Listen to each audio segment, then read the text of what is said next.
Hello, hello, hello. Hi there. Nice to meet you. Oh boy.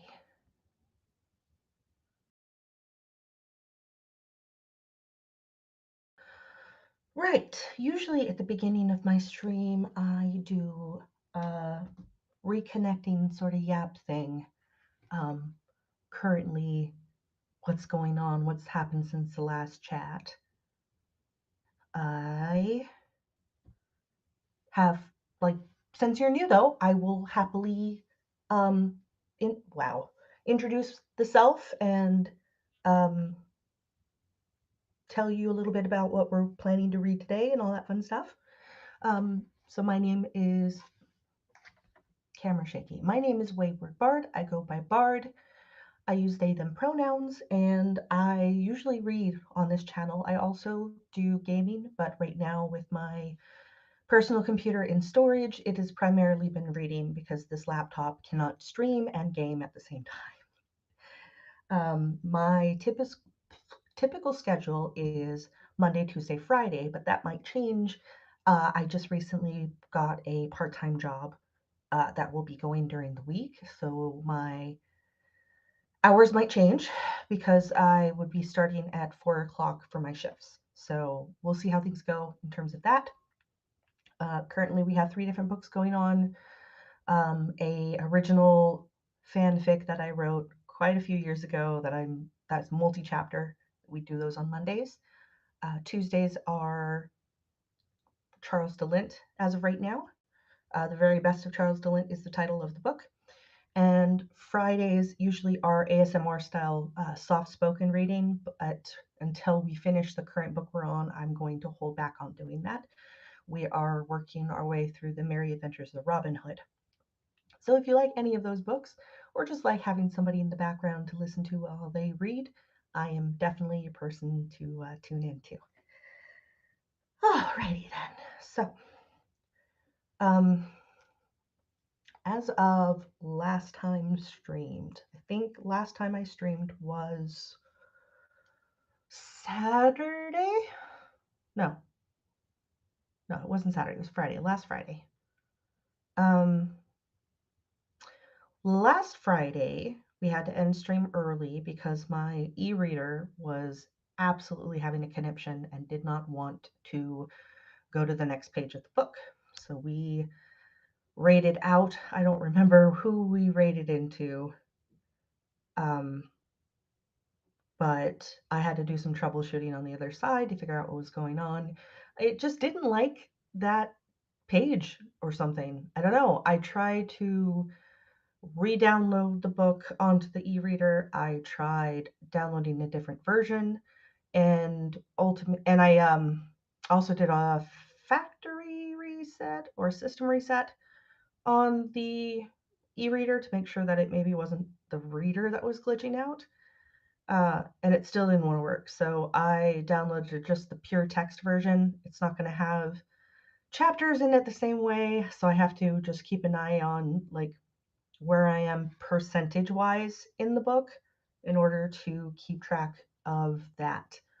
I use Storygraph to track reading. So if you like doing book tracking, that would be the suggestion. I primarily Welcome back from the ads. I primarily use Storygraph to track all of my reading. I used to use Goodreads, but I'm trying to slowly edge away from using Amazon as much as possible. I know that Twitch is owned by Amazon, so that part is a little inescapable, but I try not to use Amazon to purchase things. I try not to use Amazon products to track my purchases or track my online habits. It's very difficult because everything has cookies and is traceable these days, and I'm trying just as hard as possible to do as little of that as I can.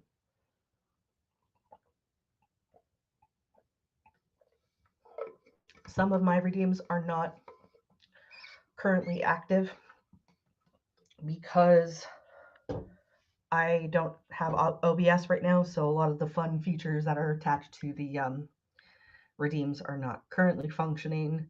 but the basic ones are still good. I just have to remember to occasionally tab over and look at my activity feed. I'm sure there's a way that I can actually pop it out so that it shows up, but I always forget to do that. There. Hopefully I can squeeze over. Yep, there we go.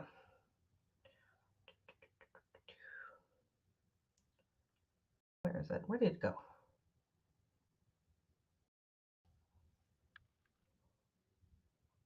There. Why is it like that?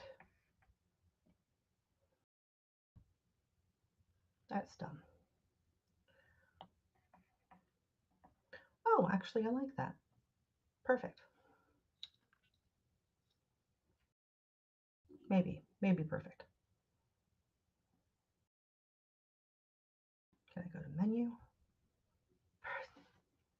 That's how I'm going to do it from now on. That looks perfect. Okay.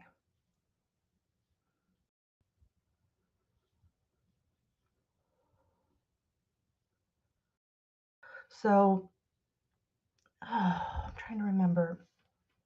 I'm not. What am I? Yeah.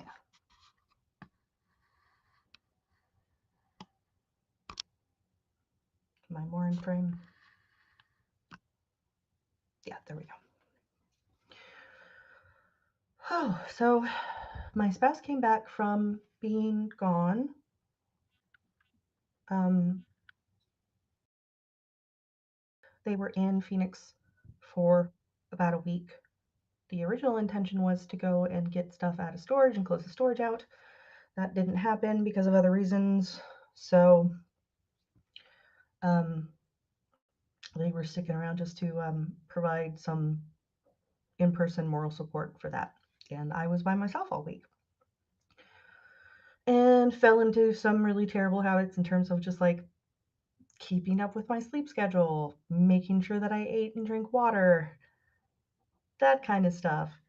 So I'm almost positive, although I'm not sure.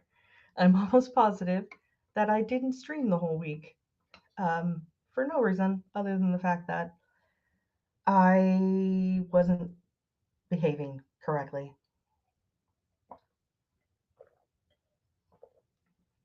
And I keep dribbling water on myself. Good job. I am an adult. I didn't stream yesterday because of just reacclimating time. Spouse missed me very, very much, and we spent some quality time together.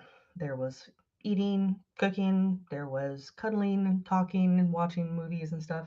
I finally watched Stray, which was a movie that had been on my radar like when it first came out, but I never got around to watching it. And I did watch it, and it was very fun. And other than the fact that there's some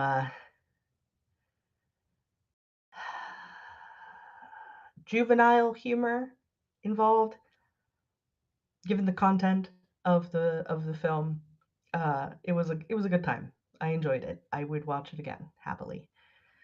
I also spent a lot of time during me only week listening to a lot of video essays on other films and reevaluating some favorites, not in a bad way, but just like in a new light. I did the audio. I didn't watch them because I was doing stuff, but I did listen to them. And there were the ones that I watched and rewatched actually were about Nope, the film Nope, The Witch, Beau is Afraid. I'm trying to remember what else. I think I did. I had seen the Witch one before. I did rewatch slash listen to the Witch one, as well as the one on Midsommar and Hereditary and I added additional ones aside from the main person that I watch, just to add further context and analysis. And after finishing them, you gain, you gain additional foresight, you gain additional perspective, which are things that I both like very much. So it was a nice thing to be listening to in the background while I was doing whatever it was I was doing, which was mostly gaming and chatting with some people. Both things I need to do better at.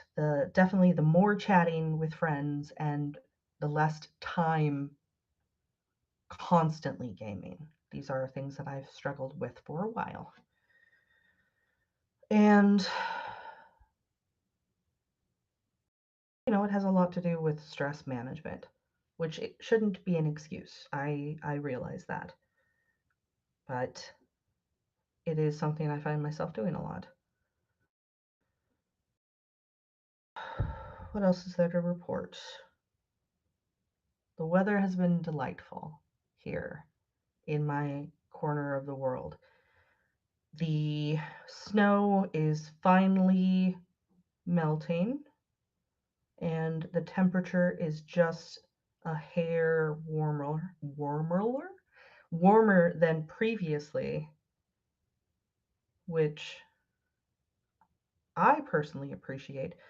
The problem I've always had with snow, and I feel like I'm the only one who has the problem, uh, is that I'm not a fan of walking in it, especially when it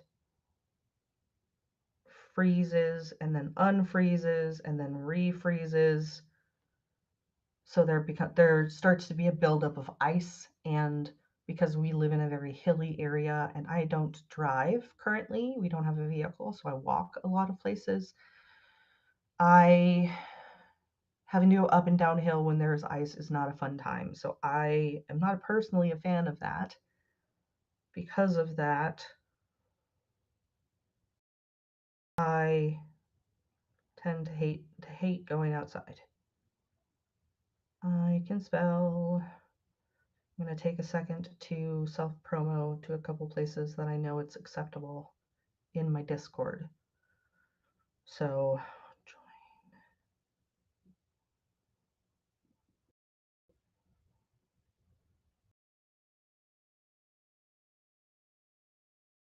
I did bring some tea down with me today.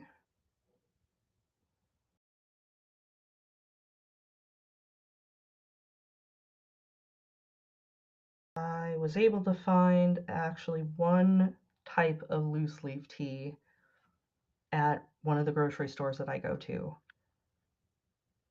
and it was jasmine, which is something that I've been out of for a minute.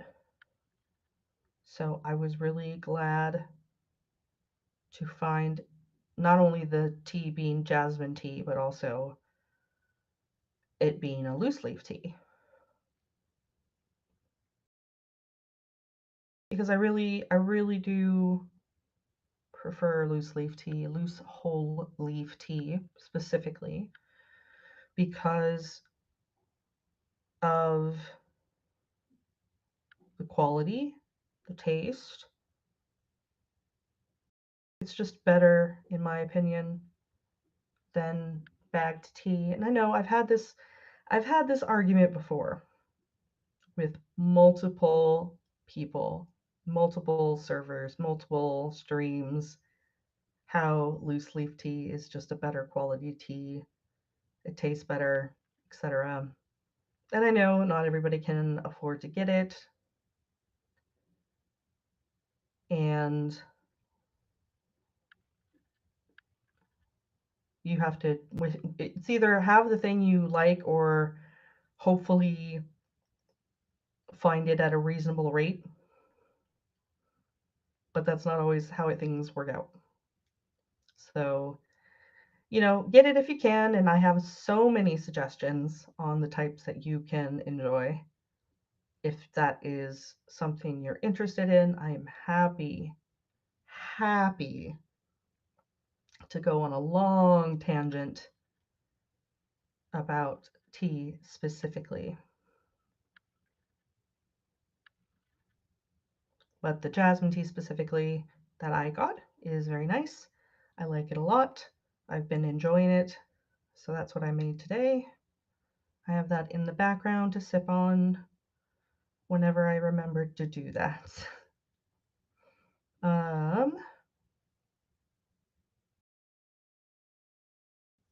Yeah.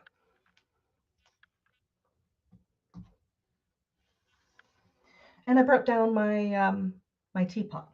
So it's not just a single cup, it is a minimum of at least 2, maybe 3. I don't recall exactly where I got or who gifted this teapot to me, but it is beautiful and I love it. It is a cast iron enamel teapot, and it has a wonderful heat retention quality. And with it being enamel on the inside, you don't get any of that irony taste that sometimes comes out whenever there's an acidic liquid in a cast iron product. So it's like the same as those really nice Dutch ovens you can sometimes get that are cast iron with enamel on the outside and the inside. Wow, my mouth is so dry. I'm so glad that I brought my beverages down this time. Usually I'm really bad about that.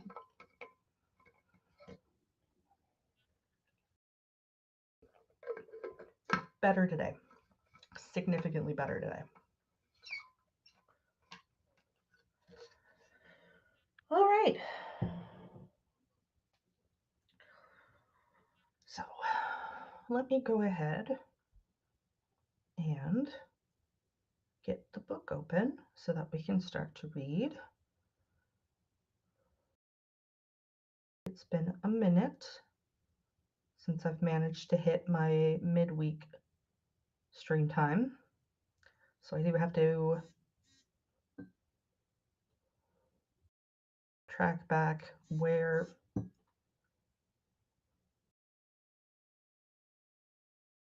brain no worky. Come on. Why is okay.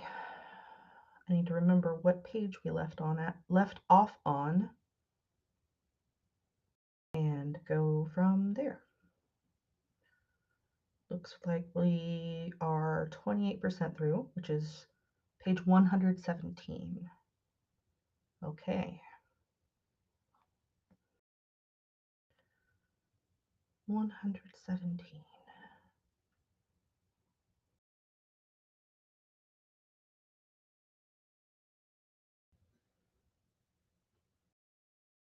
Just waiting for it to load. All right.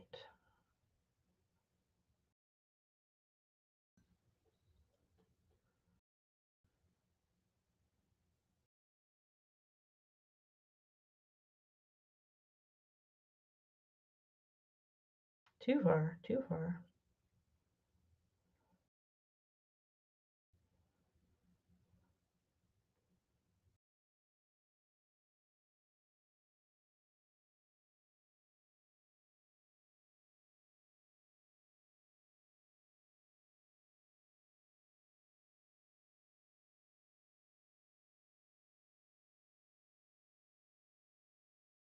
Oh yes. I remember where we left off last time. That was a hard one. All right. Time to switch categories. I'm tempted to leave it on the current category just because I know more people will see it if I leave it in this category. But I also know that and my primary audience is not from the Just Chatting. So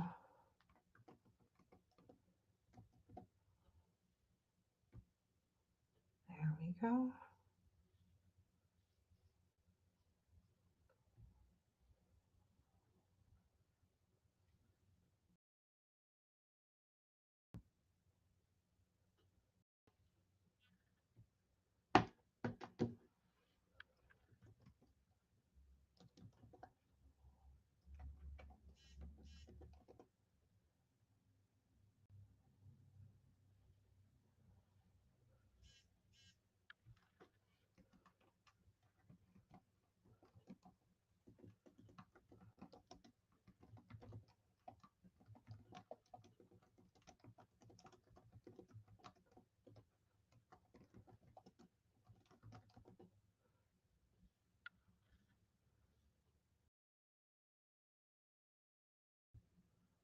Perfect.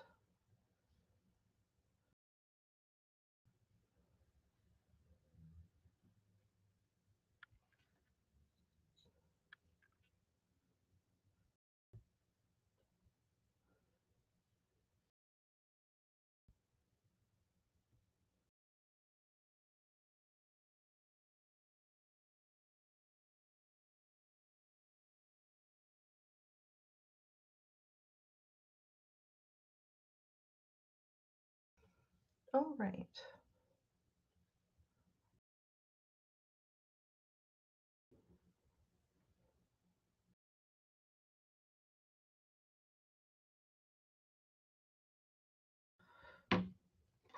So we last left off on page 117 of The Very Best of Charles DeLint, collection of short stories by the author mentioned. If you are interested in getting this book for yourself to read along or just to have it in your own personal collection, you can use my affiliate links below in the About tab on my profile. And in doing so, I get a small kickback from that, and it would be supporting the channel, and I would really deeply appreciate it. I have affiliation with Thrift Books and Biblio, and both are fantastic resources for used books, and for Biblio specifically, rare books and international buyers. So in both cases, I highly recommend them. And for anyone interested in this particular book, I can always provide the ISBN, IBSN? I can never remember which letter is first. I could provide that number so that you're able to get this exact edition of this book or look specifically for this edition. However, as long as the title and author are the same, I don't think there will be too much trouble in terms of making sure it's the correct book at least. But let us go ahead and continue with Very Best of Charles DeLint with the next short story, A Wish Named Arnold, on page 117. Marguerite kept a wish in a brass egg, and its name was Arnold. The egg screwed apart in the middle. Inside, wrapped in a small piece of faded velvet, was the wish. It was a small wish, about the length of a man's thumb, and was made of black clay in the rough shape of a bird. Marguerite decided straight away that it was a crow, even if it did have a splash of white on its head. That made it just more special for her because she'd dyed a forelock of her own dark hair a peroxide white just before the summer started, much to her parents' dismay. She'd found the egg under a pile of junk in Miller's while tagging along with her mother and aunt on their unusual weekend tour of the local antique shop.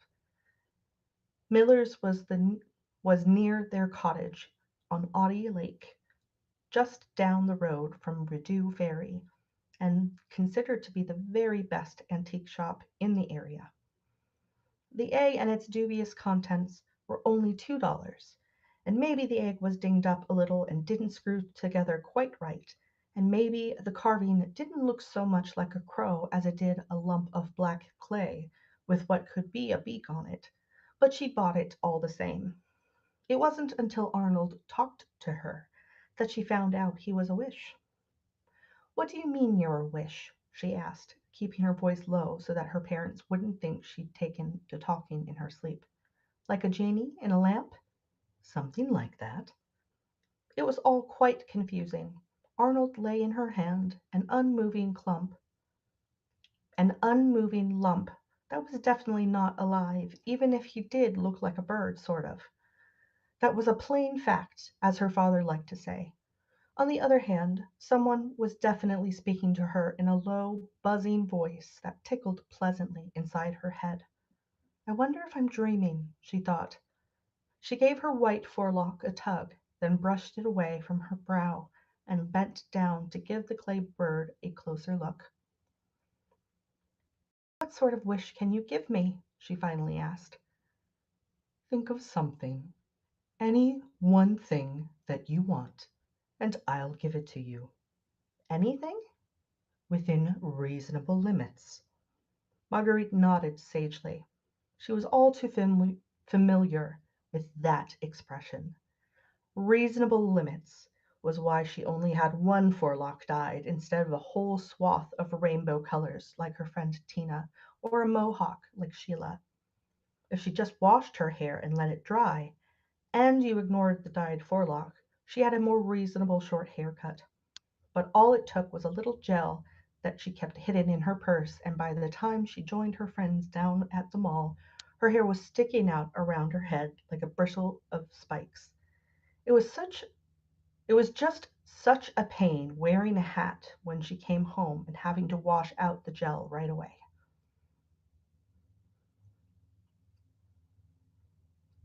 Maybe that's maybe that should be her wish, that she could go around looking just however she pleased and nobody could tell her any different.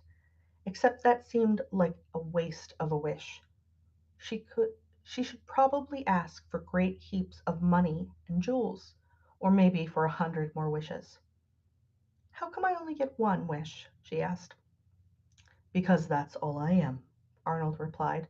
"One small wish." "Genies and magic fish give three. In fact, everybody in all the stories usually gets three. Isn't that a tradition or something?" "Not where I come from."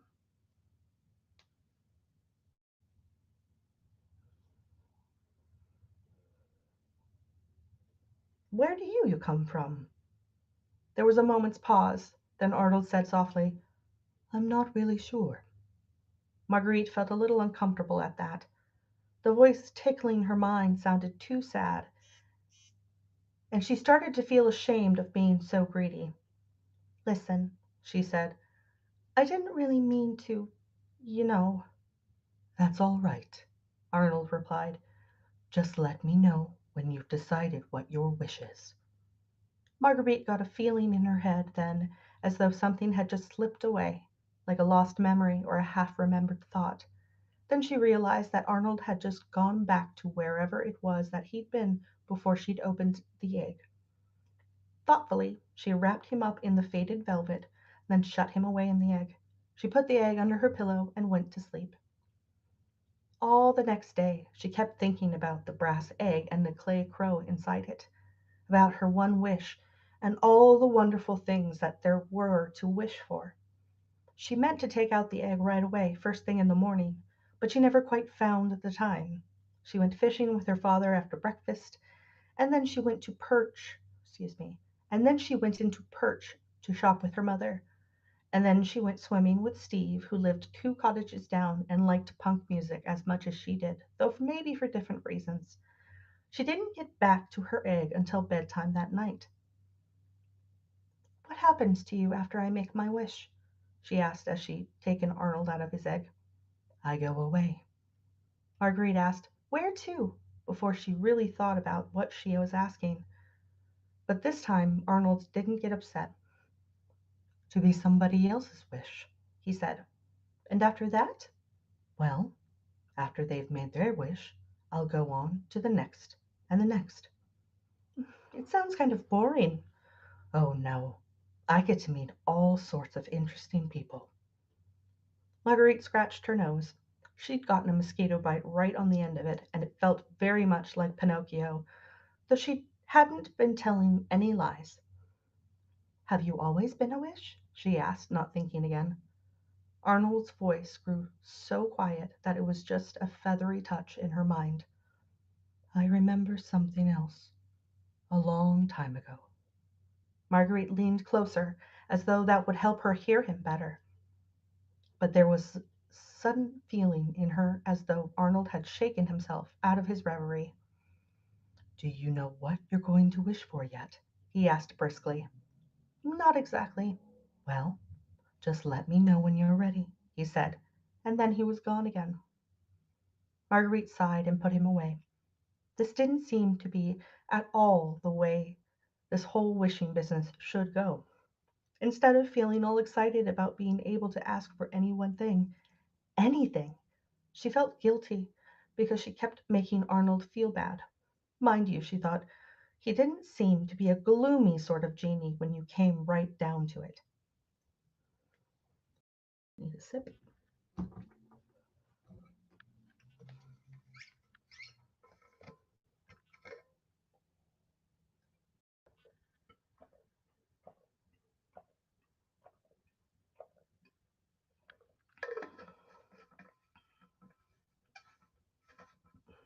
More like a glug. It would be nice if I can get this damn lid on. There we go.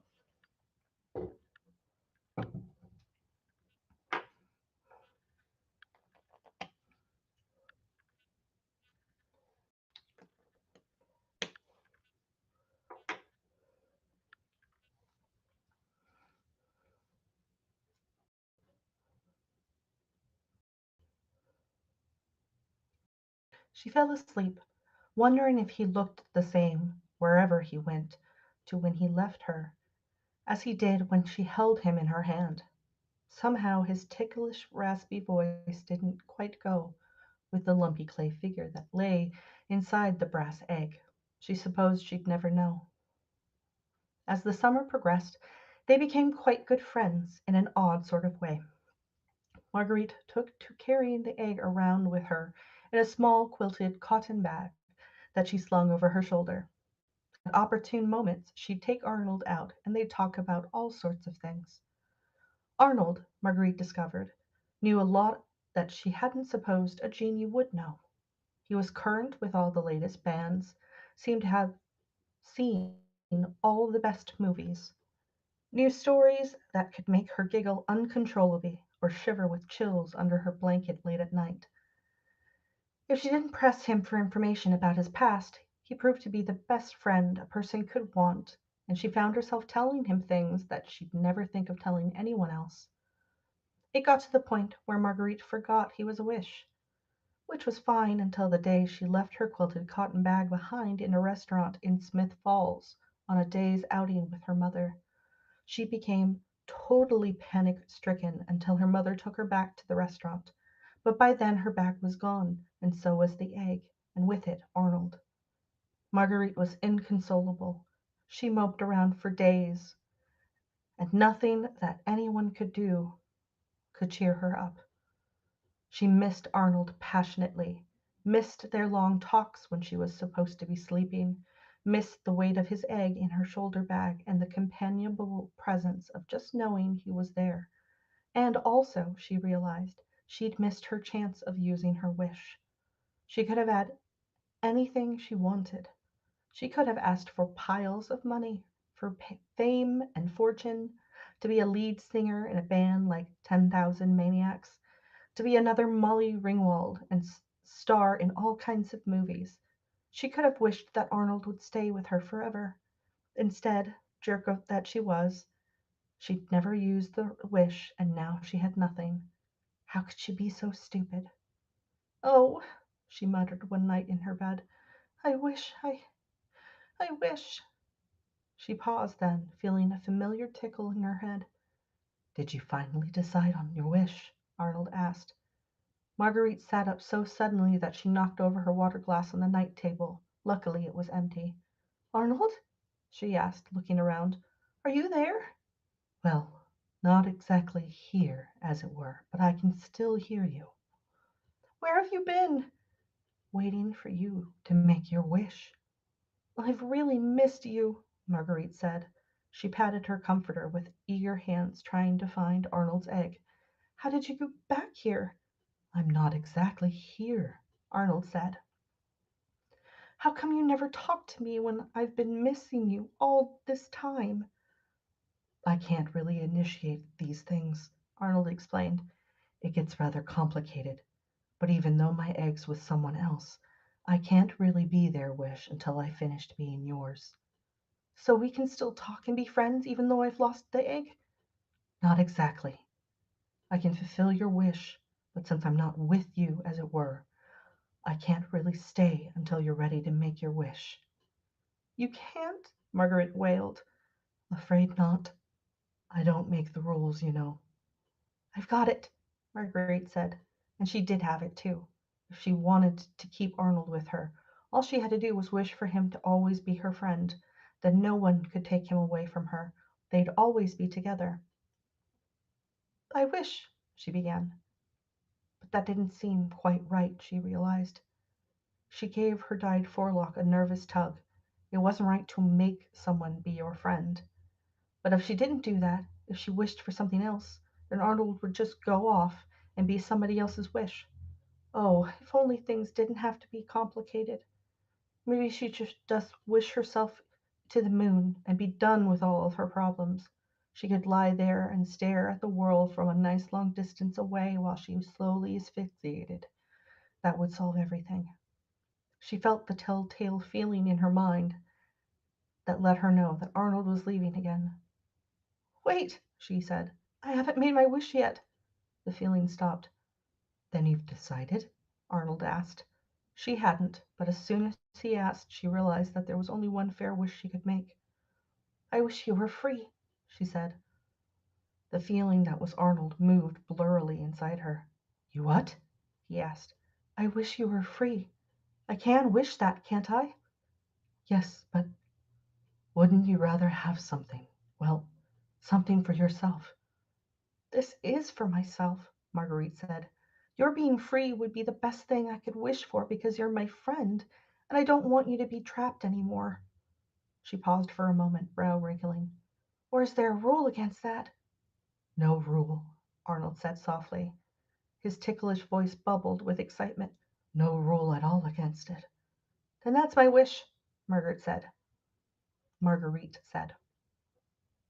Inside her mind she felt a sensation like a tiny whirlwind spinning around and around. It was like Arnold's voice and an autumn leaves smell and a kaleidoscope of dervish lights all wrapped up in one whirling sensation. "Free!" Arnold called from the center of that whirligig. A sudden weight was on Marguerite's hand, and she saw that the brass egg had appeared there. It lay open in her palm, the faded velvet spilled out of it. It seemed so very small to hold so much happiness, but fluttering on tiny wings was the clay crow, rising up in a spin that twinned Arnold's presence in Marguerite's mind. Her fingers closed around the brass egg as Arnold doubled, then tripled his size in an explosion of black feathers. His voice was like a chorus of bells, ringing and ringing between Marguerite's ears. Then, with an exuberant caw, he stroked the air with his wings, flew out the cottage window, and was gone. Marguerite sat quietly, staring out the window and holding the brass egg. A big grin stretched her lips. There was something so right about what she'd just done that she felt an overwhelming sense of happiness inside herself. There was something so right about what she'd just done that she felt an overwhelming sense of happiness herself, as though she'd been the one trapped in a treadmill of wishes and a brass egg, and Arnold had been the one to set her free. At last she reached out and picked up from the comforter a small, glossy black feather that Arnold had left behind. Wrapped in the old velvet, she put it into the brass egg and screwed the egg shut once more. That September a new family moved in next door with a boy her age named Arnold. Marguerite was delighted, and, though her parents were surprised, she and the new boy became best friends almost immediately. She showed him the egg one day that winter and wasn't at all surprised that the feather she still kept in it was the exact same shade of black as her new friend's hair. Arnold stroked the feather with one finger when she let him see it. He smiled at her and said, "I had a wish once." Oh, I loved that. That was so lovely. Oh, that was so lovely.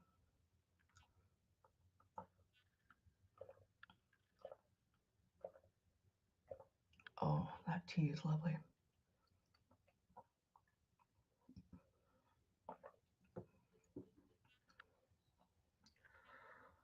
All right, just a little break.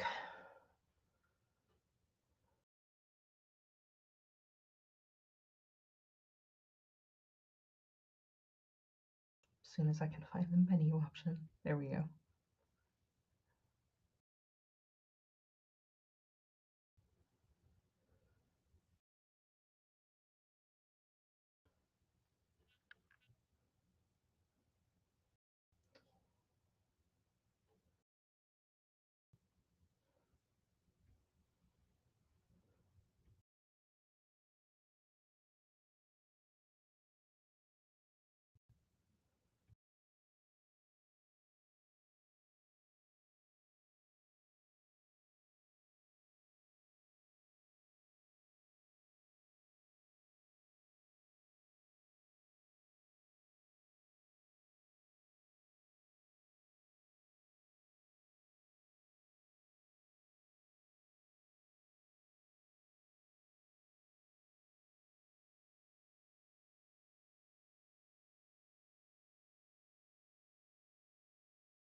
All right then. Just wanted, I'd gotten a voicemail from apparently another job opportunity, but I hesitate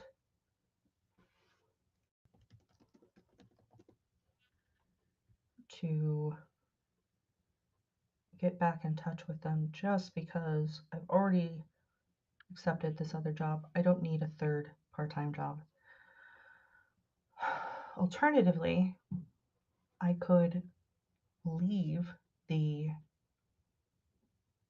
one job, the Sunday only job, but I'm hesitant to do that for a couple of reasons. One, because I've been there longer and it'll look better on my resume to have had the job longer and consistently instead of letting it go just for the next available opportunity. And two, because I know the expectation of that job and it is primarily a sitting job, so I don't have to worry about being on my feet for long periods of time. Granted, I could ask for accommodations with a stool or something like that, but I know from past experience, having been a grocery store cashier, that they're going to want me to do other things. And I think maybe it would be a better idea for me to go ahead and um, pass on it so that I don't have to deal with that specifically. Bummer, but probably a wiser choice. And I also suddenly remembered that when I was in Poffit's chat the other day, which I need to do a quick shout out for Poffit.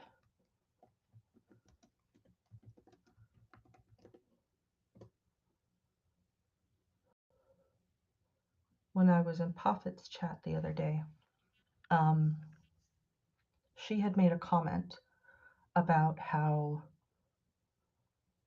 she thought it was a better idea or like a more commonly acceptable way to behave to let um, Discord server managers, like the creator of the server, to kind of like disengage after a while in terms of just like the number of people in the server and that sort of thing. Like she thought it was, I'm trying to remember her exact phrasing.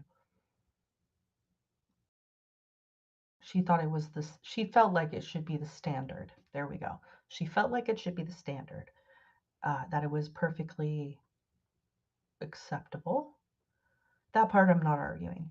Um, but expected is maybe a better way of putting it. And I said that I had mixed feelings about it.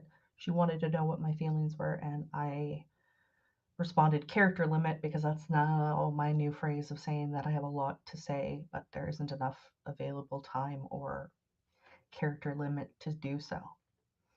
It's kind of like TLDR, but not having actually gone into the whole diatribe about it.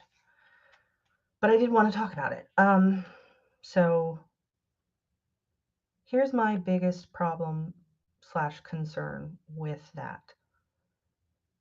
Um, and it kind of mirrors the whole thing with um, famous people having Twitter accounts that people can then interact with, etc. It's like this weird sort of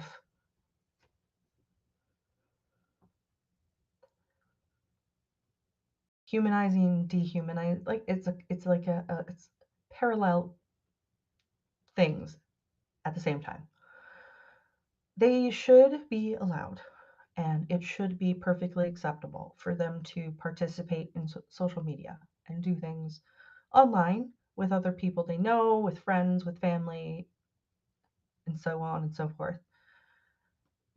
A lot of people, however, feel like they have instant access or easier access to these people that they wouldn't normally have And it becomes that whole parasocial relationship sort of thing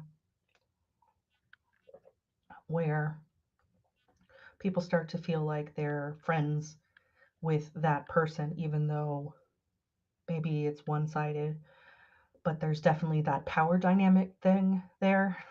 The person with the fame and celebrity and success is the one in control in of the relationship or lack thereof.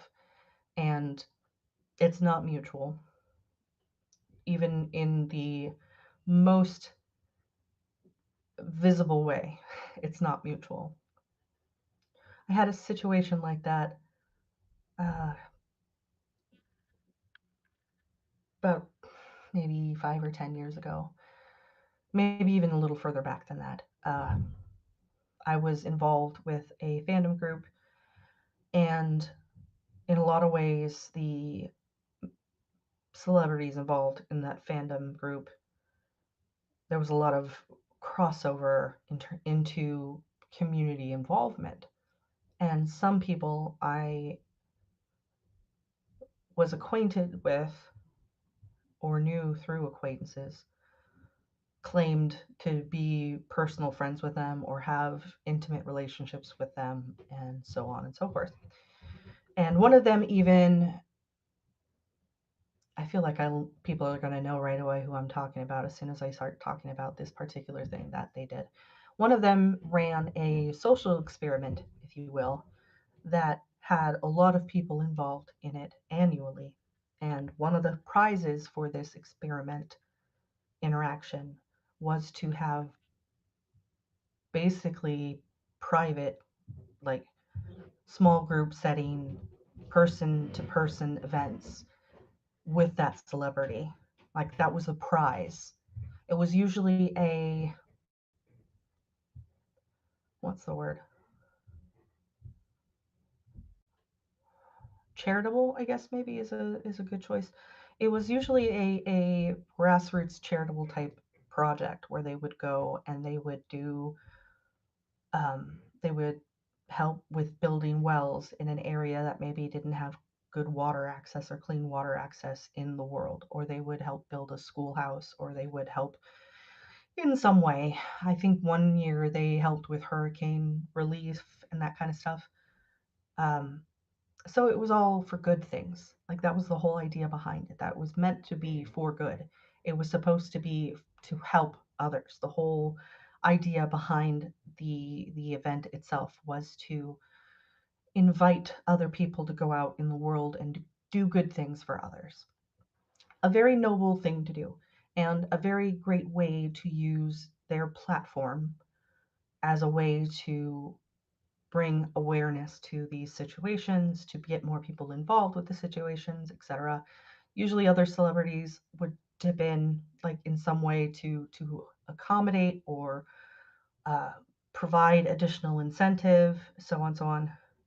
And again, some of these people that would win or interact in the big meet and greet type situations that occasionally would happen started claiming to have personal relationships with these celebrities. And the problem I had with that is that then they became kind of like low key braggy about it. And then people started feeling FOMO about it. And there was a lot of possessiveness happening and a lot of like just bad behavior. And it made me personally really uncomfortable with what was going on. I didn't participate in it, and I didn't help other people participate in it because sometimes they would, like, the tasks you had to accomplish involved getting other people outside of the event involved. I didn't volunteer to help anybody who was doing this particular project, and I didn't really engage with any of the content that came out of it. And I actively avoided viewing it or engaging with it, interfacing with it, because of just how it made me feel, how I felt about that. It just felt very, it felt off to me to treat spending time with a person as a prize. And I know, like, conventions and stuff can also have that kind of um, feeling to them. They are a little bit more controlled. There's usually a moderator or a, what's the word I'm looking for?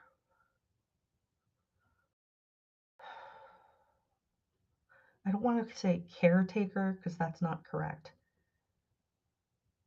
Handler, there it is.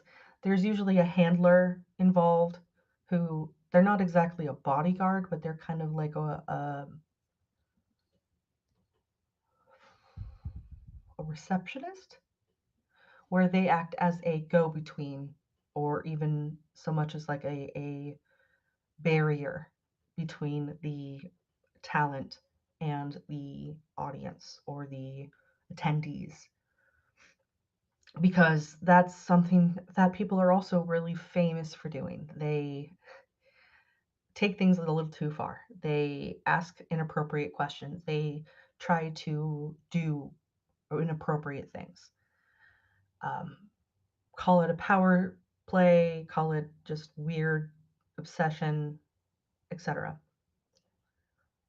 And this is for A-listers and B-listers, celebrity talent that are out there working in movies and films and television and that sort of thing. So, for lack of a better correlation, it's like interacting with a demigod, you know, a hero. That was what people referred to back in like Greek mythology and philosophy and stuff like that. These people became almost like idols to the population. And that's the way it feels, like a modern interpretation of that when there's interfaces like that for people to interact with high quote unquote high tier celebrities. And then you get the internet and the fact that out of the internet came these big name fans, which is another maybe Web 1.0 way of saying people who became famous through fandom related things, like maybe they wrote fanfic and that fanfic became super popular, or maybe they um, made content creator type stuff, because I think that's more or less the more common term now, is that the person is content creator. But I feel like content creator is something that's also applicable to anyone who makes content, and not just the high quote unquote high tier content creators who have thousands if not millions of subscribers, who get views upwards to thousands of millions on each and every one of their videos, who make it a job, who are able to quit their daily grindy capitalistic type job where they worked as a engineer or a restaurant server or whatever type thing like that, and they're able to be online and that's their job now. And I won't even get into that specifically because that's a whole different conversation. And I feel like I need to switch topics now. Like, not topics, but theme subjects. Maybe I should have just left it on just chatting. Oh well, too late now. Um, it just becomes, they become celebrities in their own right. Most specifically, being on the internet, and that is even more approachable because you think about it, like Twitter makes celebrities more approachable than they would if they were in real life. Like the closest you ever got to a celebrity in real life was either a random chance where you were working somewhere and they came in and like, oh my gosh, it's you, can I get your autograph, can I get a picture, etc. Or it was the paparazzi who were following them around and taking candid pictures, oftentimes against their will. And that was the originally only way that you ever got to interact with a celebrity in real life if you weren't already also a celebrity or someone with money and that sort of thing. So the internet made reaching out to those people a lot more easier. And because it's so easy and the internet is in your pocket or it's in your home, people think they have easy access to these people. And and internet celebrity with content creation and stuff is no different. Um, only this time, only now, they're making their own individual servers where people can join the servers and they have much more potential interaction with those celebrities, those online celebrities. Um, Maybe they join before they get super famous, and that's so that internet celebrity can almost call them more of a friend, because that does happen. You when you're still a small content creator, you might become more friendly with another person in the comments and who is interacting with your content, and you build a relationship, and that becomes an actual friendship, an actual relationship, or more in some cases. But the bigger the audience comes, the more diffuse, maybe is the word for it, the more diffuse the options, the opportunities become for that person to become friends with you. Um, I just had a moment with this a few days, maybe a week or so ago.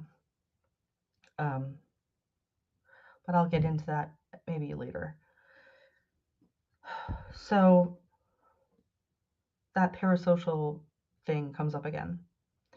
You have easier access to this person. You start to build a relationship with the person, even if it is only one sided.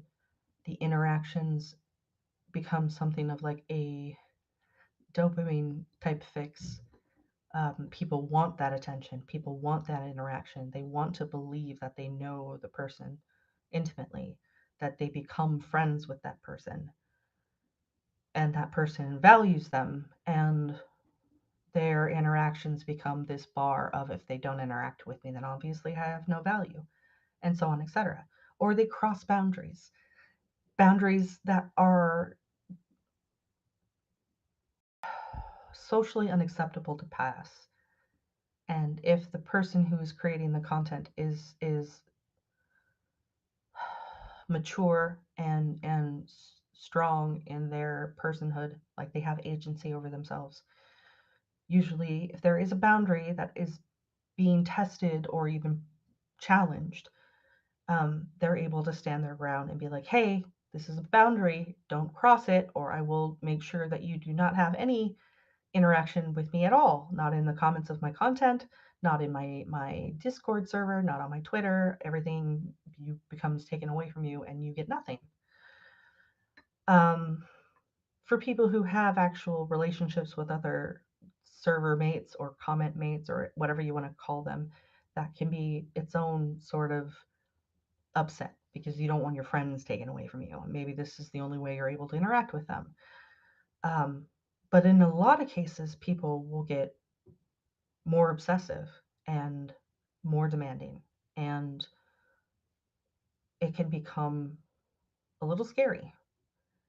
And I think maybe that's what Poffit was getting at, that, or at least part of what they were getting at, because I know also it's a case of the overwhelm. When you start to have more than so many people you feel comfortable with in your direct orbit, it starts to become almost overstimulating, and the mental slash expected demands of interacting becomes too much. So maybe the person who's experiencing this will pull back, pull away, and not interact with the group at all. But at the same time, be observant, be like aware of what's going on, and just not interface with it. So they become kind of a moderator of a group of people, a community of people. The dynamic changes. And it's weird. I guess that's what I'm trying to get at. That approach for me feels very weird. Um, Understandable. Don't get me wrong, but also kind of weird. And sometimes, those people will get moderators, and then those moderators will be in charge of observing the community and making sure that the community is behaving. But even then, it's like, okay, now you're this like omniscient uh, demigod of your community, and you're not actually using the server to build your community and maintain your community, but just to be observant of your community. I don't know. The whole thing feels it's very complex, and I don't know if I like it necessarily.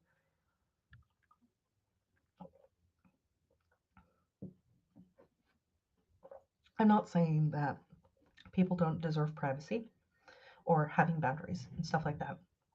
But I also feel like if you're going to interface with these platforms, if you're going to use these platforms, you should use them and not um,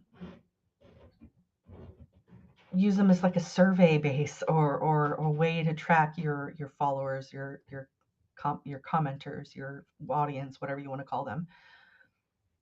Like if you're not going to interface with them, then why provide that as a outlet? Why do that? Just if you want to interact with your own friends on Discord, just make a group for your Discord friends and leave it at that. You don't need to create a community for your audience. In a lot of cases, they'll make their own communities. You don't need to be present there if you feel like them having the ability to reach out to you becomes uncomfortable or unaware. I feel like a lot, especially a lot of these internet personalities, internet celebrities, also don't make their personal private messages available. Again, I understand that because if there's people, thousands of people trying to message you every single day, that can become super overwhelming. Understandably so. But it also just comes back once again to that, okay, if you're going to make a community of people and you're not going to interface with them and you're not going to allow them to interface with you, then what's the fucking point? That's what that feels like to me. What's the fucking point? Um, just don't make those things. Just don't interact with those things. If you're going to use them for promotion only, then fine. Don't put your face on it. Don't say it's your personal thing where they can interact directly with you. Build it in a way that like a manager might do it, like a talent manager, where they promote stuff and that's it. They don't do any sort of interfacing, interacting, responding to audience members, to other content creators, whatever. Make something personal and private for that. Keep it locked down, whatever. But but giving people the opportunity to interface with you and then not using it to interface back just feels kind of, I can't think of a better word other than weird. I'm sure there's a better word and I'm just struggling to find it. But like I don't like it. I don't like it. I don't feel like it's a good way to involve yourself in your audience. It kind of invites a certain challenge to the parasocial relationship, boundary testing and stuff like that. People get really focused and tuned in on trying to guarantee that the content creator, that the internet personality, that the internet celebrity interacts with them, that it becomes one of those um, sensory chasing things. Hello, Sai. Thank you for coming in. I will have my hydration. Thank you so much. Um, Yeah, it's just I have a lot of feelings about it, obviously, and maybe I'm overthinking it. That's also a possibility. It wouldn't be the first time, to put it mildly, but I don't know. I don't like it.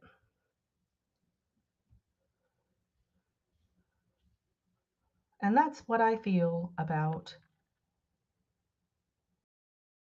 server managers being the celebrity talent, etc. Thank you for coming to my TED Talk. How are you doing, Sai? What you been up to? Other than just being that person who hangs out and lurks in other people's chats. I know you do stream. I don't know how often I've popped in on your streams, and for that I am terribly sorry.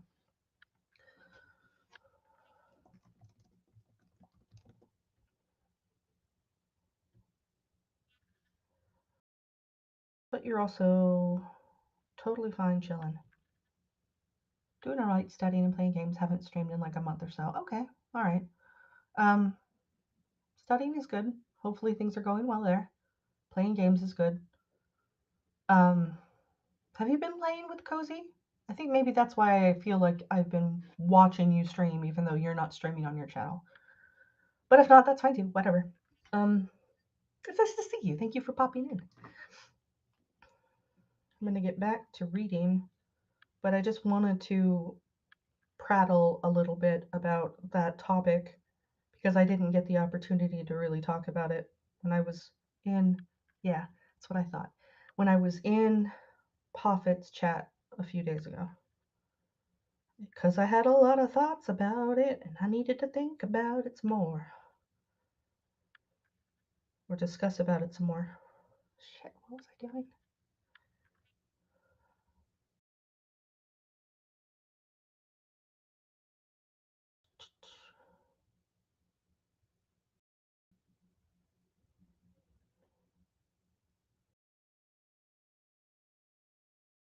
Find where it went. There we go.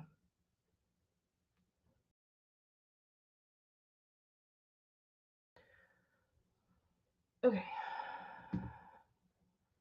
Maybe this time I can set an actual alert for myself so that I know when to stop and take a break. Oh, that does remind me. A couple of streams ago, I had found the most delightful little Pomo app to use on my phone. And I didn't end up using it during the stream because for whatever reason, it wasn't giving me the alerts when it was done. Not now. Here we go. So it's an Android app. It's called PomoCat. And if you don't know me, I am a huge fan of anything and everything related to cats. So this little dude is absolutely cute as beans. And maybe I can get it to focus. Not at all. Anyway, it's a little cat guy, and there's little animations when they're doing their pomo. Then when they're done with their pomo, there's a little animation that's like I'm resting, I'm chilling. So I'm gonna set my pomo. It'll let me.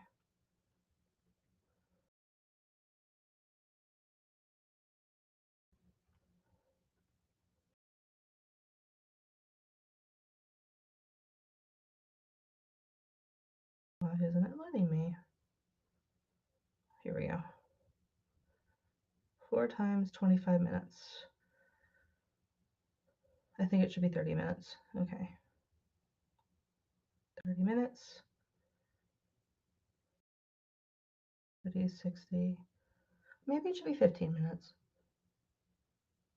Yeah, 15 minutes sounds better. There we go.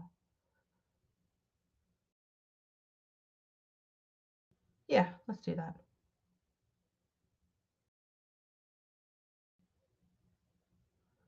We're gonna turn our little Pomo guy purple. 'cause we like purple.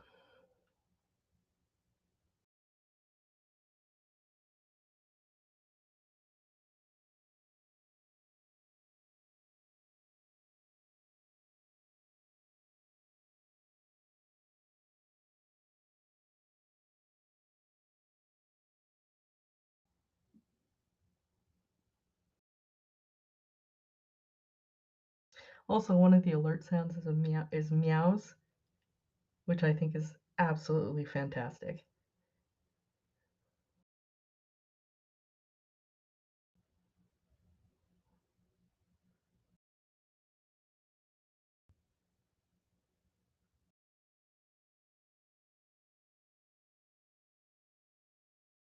Okay. Since I'm already gonna be on the phone when it alerts me for a break time, it should just immediately pop up on my screen. So even though I won't be able to hear the meows, sadly, I will see that it's done. I could theoretically put in my earbuds and hear the meows in my ears, but I'm not going to do that this time. I'm just going to go ahead and focus on doing the thing that I came here for, and I will plan for that next time. Alrighty.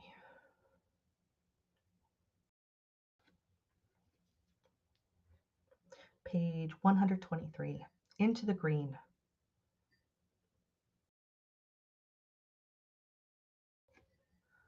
Stone walls confine a tinker, cold iron binds. Sorry, just a second. My phone decided to refresh for no reason.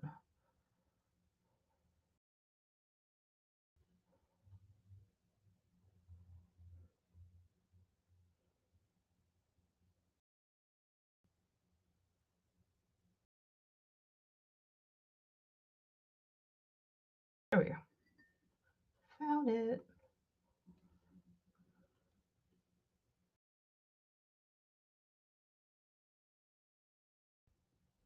Oh boy.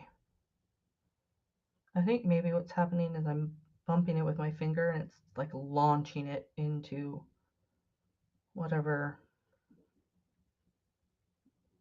place my thumb lands on.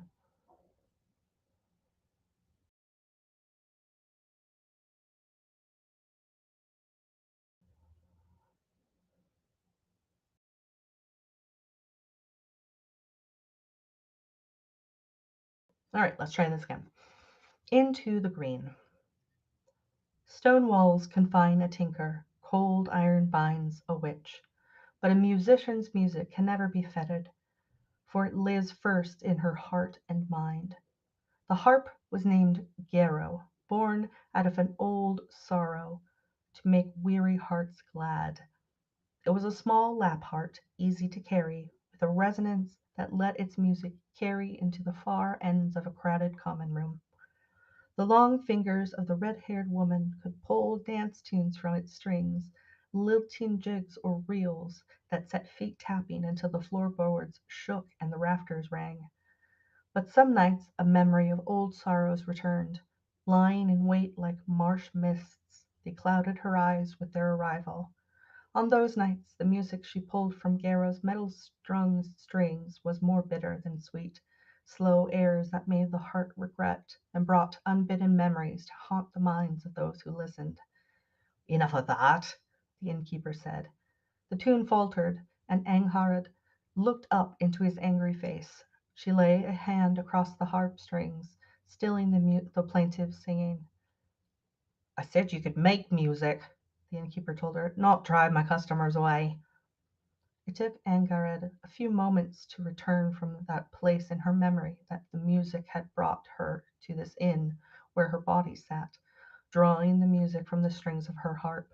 The common room was half empty and oddly subdued, where earlier every table had been filled and men stood shoulder to shoulder at the bar, joking and telling each other ever more embroidered tales. The few who spoke did so in hushed voices, fewer still would meet her gaze. "You'll have to go," the innkeeper said, his voice not so harsh now.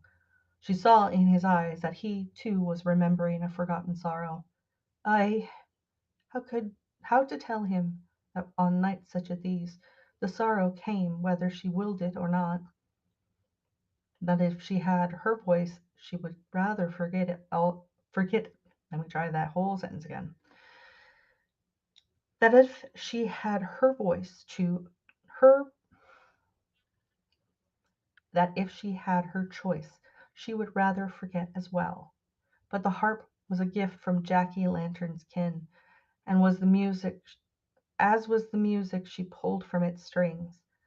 She used it in her journeys through the kingdoms of the Green Isles to wake the summer blood where it lay sleeping in folk who never knew they were witches. That was how the Middle Kingdom survived, by being remembered, by its small magics being served, by the interchange of wisdom and gossip between man and those with whom he shared the world. But sometimes the memories the music woke were not so gay and charming. They hurt, yet such memories served a purpose too, as the music knew well. They helped to break the circles of history so that mistakes weren't repeated. But how was she to explain such things to a tall, grim-faced innkeeper who'd been looking only for an evening's entertainment for his customers? How to put it into words that only music could tell? I I'm sorry, she said. He nodded, almost sympathetically. Then his eyes grew hard. Just go. She made no protest. She knew what she was, tinker, witch, and harper. This far south of Kelmidden, only the latter allowed her much acceptance with those who travelled a road just to get from here to there, rather than for the sake of the travel itself. For the sake of the road that led into the green, where poetry and harping met to sing of the Middle Kingdom. Standing, she swung the harp up on one shoulder, a small journey pack on the other. Her red hair was drawn back into two long braids.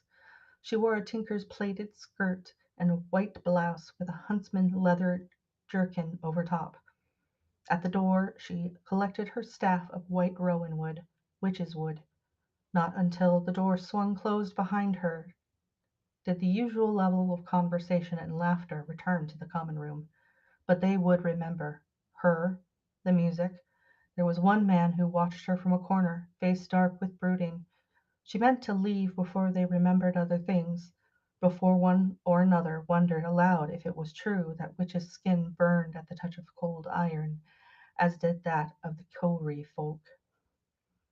As she stepped away from the door, a huge shadow shaped arose from where it had been crouching by a window. A quick tattoo of her pulse only sharpened when she saw that it was a man, a misshapen man. His chest was massive, his arms and legs like small trees, but a hump rose from his back, and his head jutted almost from his chest at an awkward angle. His legs were bowed, as though his weight was almost too much for them. He shuffled rather than walked, as he closed the short space between them. Light from the window spilled across his features. One eye was set higher in that broad face than the other. The nose had been broken more than once. His hair was a knotted thicket, his beard a bird's nest of matted tangles. Angharad began to bring her staff between them. The white rowan wood could call up a witch fire that was good for little more than calling up a flame in a damp camp fire, but it could startle.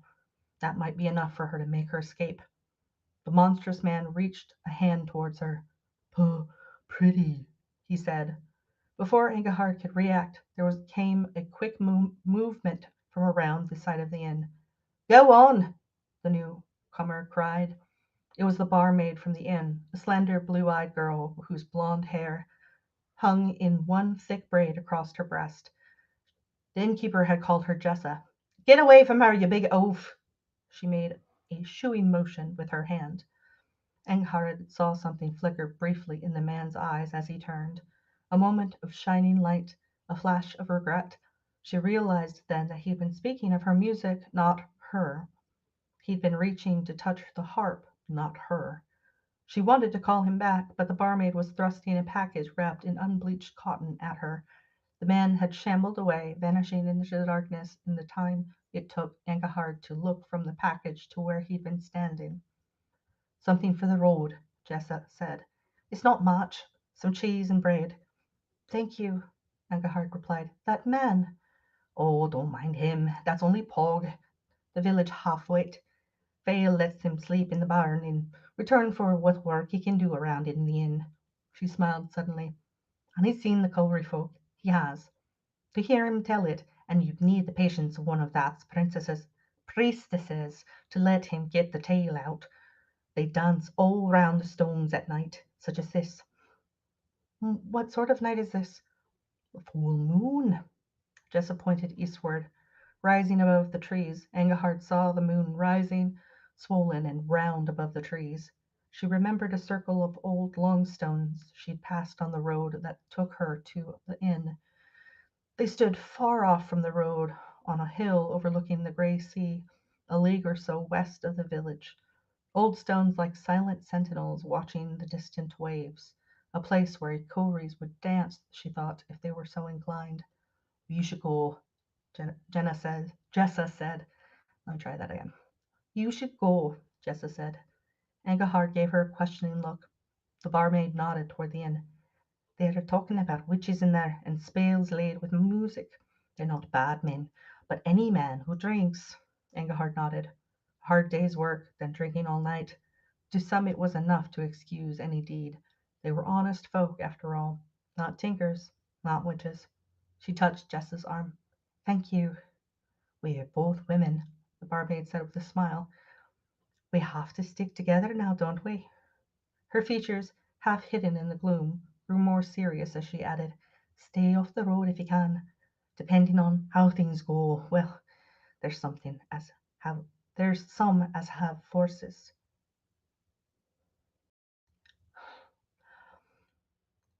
We're both women, the barmaid said with a smile. We have to stick together now, don't we? Her features, half hidden in the gloom, grew more serious as she added, Stay off the road if you can, depending on how things go. Well, there's some as have horses. Angahard thought of a misshapen man in a place of standing stones, of moonlight and dancing cories. I will, she said. Jessa gave her another quick smile, and slipped once more around the corner of the inn. Angahard listened to her quiet footfall as she ran back to the kitchens.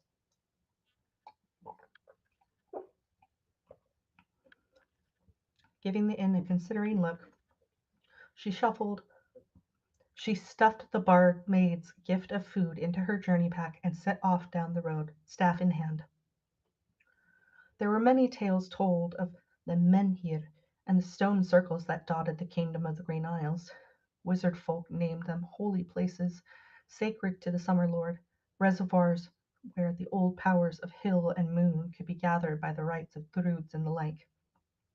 The priests of death named them evil and warned. The priests of Dath named them evil and warned all to shun their influence. The common folk were merely wary of them, viewing them as neither good nor evil, but rather places where mysteries lay too deep for ordinary folk. And there was mystery in them, Ingihard thought. From where she stood, she could see their tall fingered silhouettes against the From where she stood, she could see their tall fingers silhouetted against the sky. Mists lay thick about their hills, drawn from the sea that murmured a stone's throw or two beyond.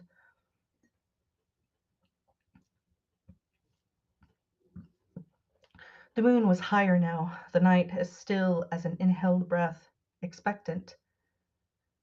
Engehard left the road to approach the stone circle where Pog claimed the Cowrie danced on nights of the full moon.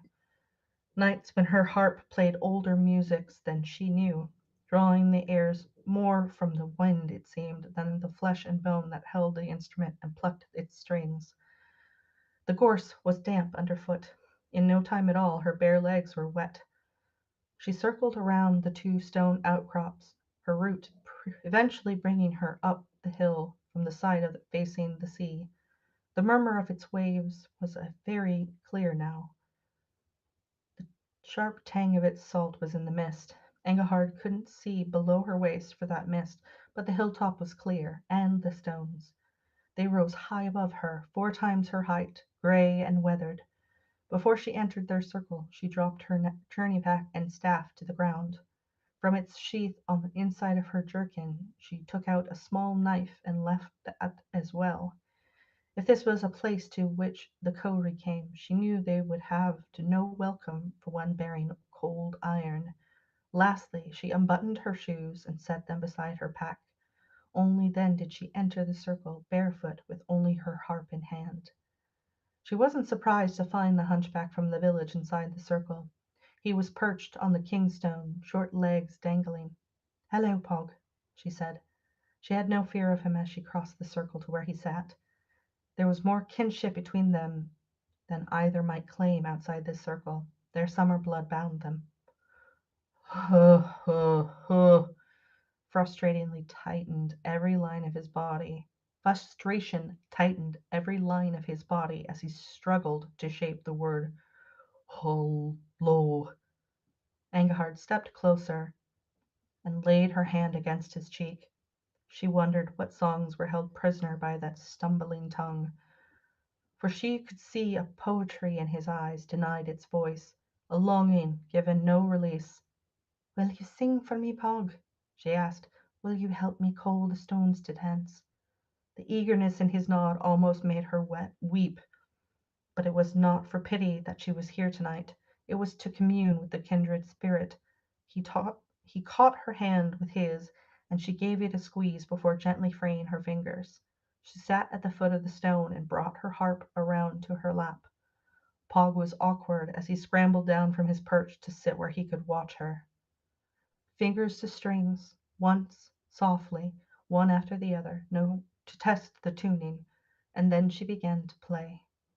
It was the same music that the instrument had offered at the inn, but in its place it soared so freely that there could be no true comparison. I messed that whole line up, I'm sorry. It was the same music that the instrument had offered at the inn, but in this place it soared so freely that there could be no true comparison.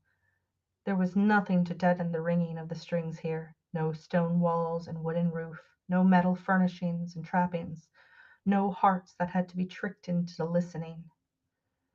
The moon was directly overhead now, and the music resounded between it and the sacred hills of the stone circle. It woke echoes like the skirling of pipes, like the thunder of hooves on sod. It woke lights into the old gray stones, flickering glimmers that sparked from one tall menhir to the other. It woke a song so bright in Engelhard's heart that her chest hurt. It woke a dance in her companion so that he rose to his feet and shuffled between the stones. Pog sang as he moved, a tuneless singing that made strange harmonies with Engelhard's harping. Against the moonlight of her harp notes it was the sound of earth shifting, stones grinding. When it took on the bass timbre of a stag's belling call, Engelhard thought she saw antlers rising from his brow, the tines pointing skyward to the moon like the menhir. His back was straighter as he danced, the hump gone. It's Harfall. Excuse me. It's Harfall. Harfall. It's Harfall, Engelhard thought, awestruck. The summer lords possessed him. The music grew more fierce, a wild, exultant sound that rang between the stones. The sparking flickers of light moved so quickly that the sparkling, the sparking flight, flick, the sparking flickers of light moved so quickly they were like streaming ribbons, bright as moonlight. The mist scurried in between the stones, swirling in its own dance, so that more often than not Engelhard could only catch glimpses of the antlered dancing figure. His movements were liquid, echoing each rise and fall of the music. Engelhard's heart reached out to him. He was Something struck her across the brow. The music faltered, stumbled, then died as her harp was knocked from her grip. A hand gripped one of her braids and hauled her to her feet. "Did you see? Do you see? Did you hear?" a harsh voice demanded.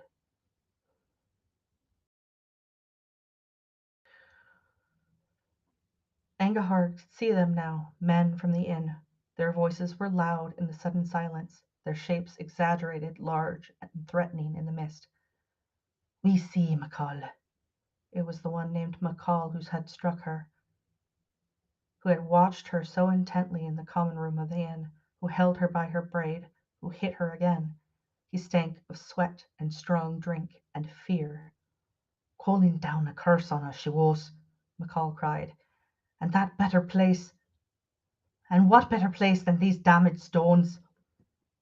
Other men gripped her now. They shackled her wrists with cold iron and pulled her from the circle by a chain attached to the shackles. She fell to her knees and looked back. There was no sign of Pog, no sign of anything but her harp lying on its side near the king's stone. The men dragged her to her feet. "Leave me alone," she began, finding her voice. McCall hit her a third time. "You'll not speak again, witch, not till the priests question you, understand?" They tore cloth strips from her skirt then to gag her. They tore open her blouse and fondled and pinched her as they dragged her back to town. They threw her into the small storage room of the village's mill. 4 stone walls, a door barred on the outside by a wooden beam slotted in place. 2 drunk men for guards outside, laughing and singing.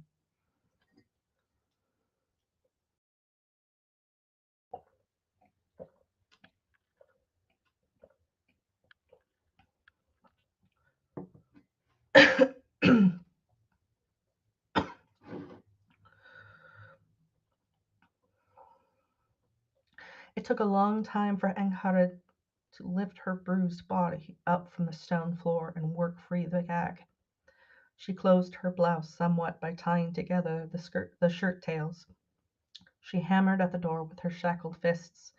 There was no answer. Finally she sank to her knees and laid her head against the wall. She closed her eyes, trying to recapture the moment before this horror began. But all she could recall was the journey from the stone circle to this prison, the cruel men and the joy they took from her pain. Then she thought of Pog. Had they captured him as well? When she tried to bring his features to mind, all that came of the image was a stag on a hilltop, bellowing at the moon. She could see the stag, Pog, changed into an image of Hafarl by the music, left as a stag in the stone circle by the intrusion of the men from the inn who'd come, cursing and drunk, to find themselves a witch. The men hadn't seen him, but as Angharad's assailants dragged her from the stone circle, gray-clad shapes stepped from the stones where time held them bound except for nights such as this when the moon was full. They were Cowrie, thin and wiry, with narrow, dark-skinned faces and feral eyes. Their dark hair was braided with shells and feathers. Their jerkins, trousers, boots, and cloaks were that gray of the stones. One by one they stepped out into the circle until there was as many of them as there were stones. 13 Cowries. The stag bellowed at the moon, a triumphant sound. The stag bellowed at the moon, a trumpeting sound. The Cowrie touched Angahard's harp with fingers thin as rowan twigs. "Gone now," one said, her voice husky whisper. Another drew a plaintive note from Angahard's harp. "Music stolen, moonlight spoiled," he said. A third laid her narrow hand on the stag's trembling flanks. "Lead us to her summer point," she said. Other Cowries approached the beast. "The cold iron bars us from their dwellings," one said. Another nodded. "But not you. Lead us to her. Open the dwellings to us. We were but waking.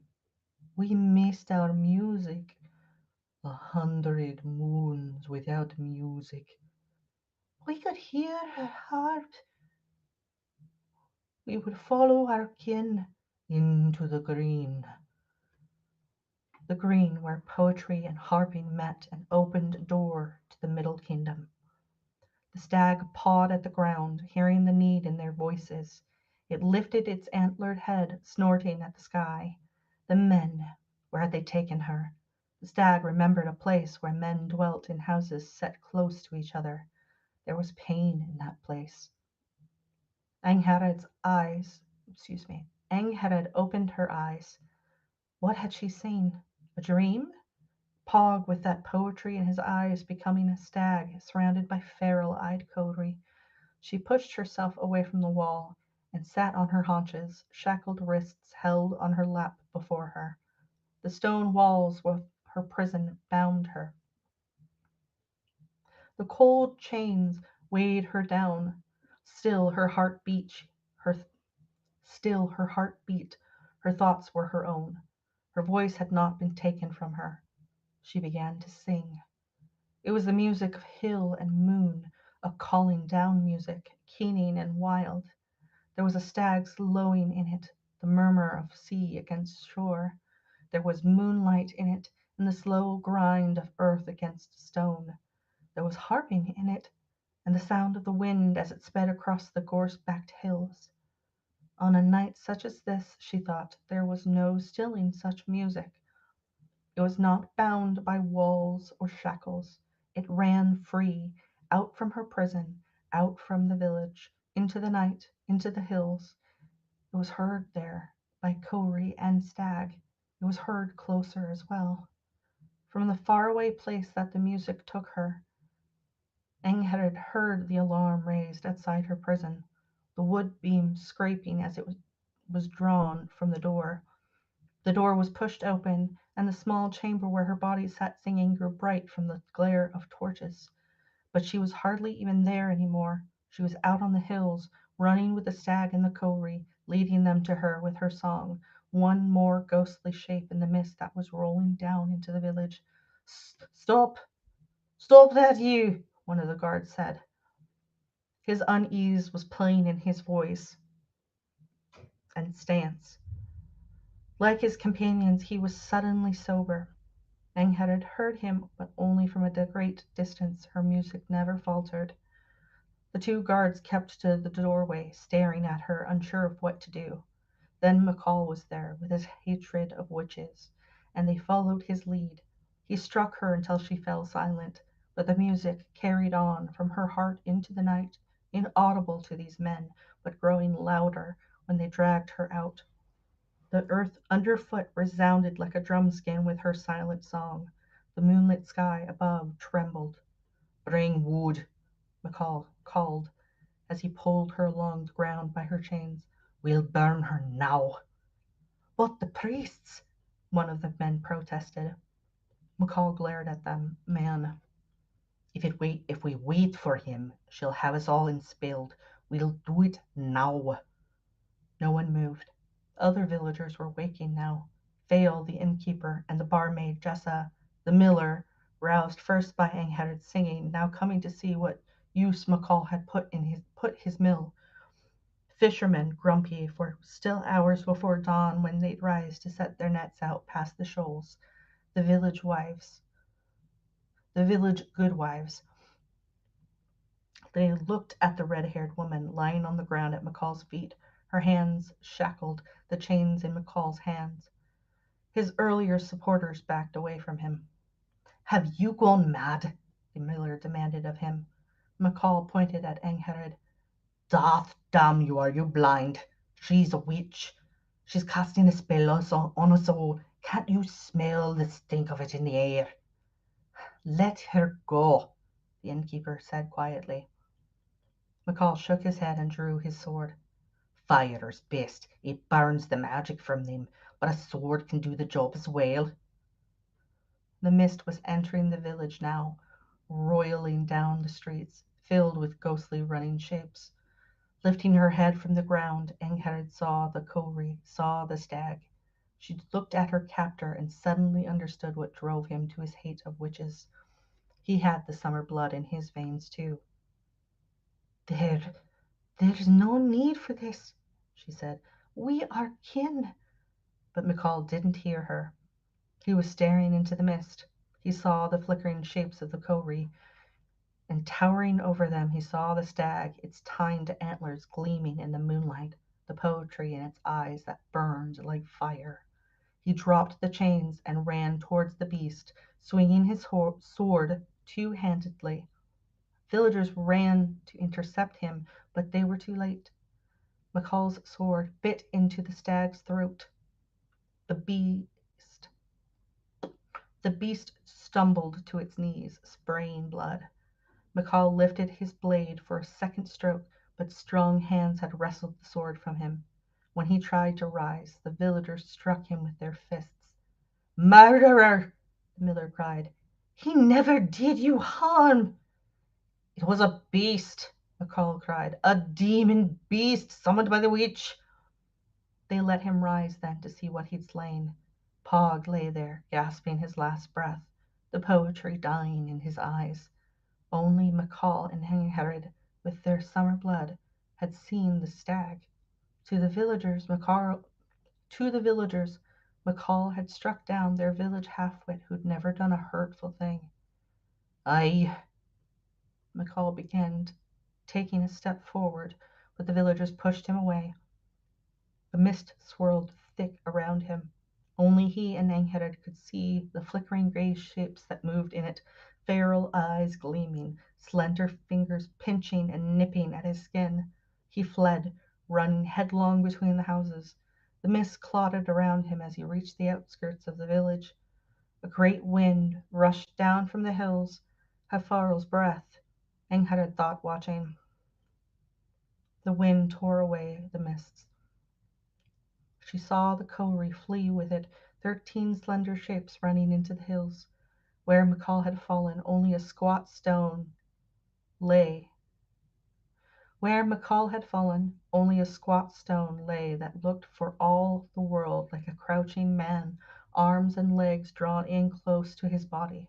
It had not been there before. The villagers shaped the sign of horns toward themselves. Angharad held out her shackled arms to the innkeeper. Silently he fetched the key from one of McCall's companions. Just as silently Angharad pointed to the men who had attacked her in the stone circle. She met their shamed gazes one by one, then pointed to where Pog lay. She waited while they fetched a plank and rolled Pog's body onto it. When they were ready, she led the way out of the village to the stone circle, the men following. Not until they had delivered their burden to the hilltop stones did she speak. "Go now." They left at a run. Angharad stood firm until they were out of sight, then slowly she sank to her knees beside the body. Laying her head on its barreled chest, she wept. It was the Cowrie who followed the ground.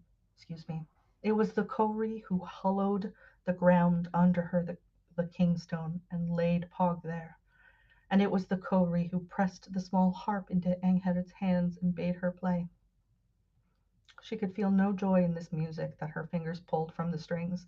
The magic was gone.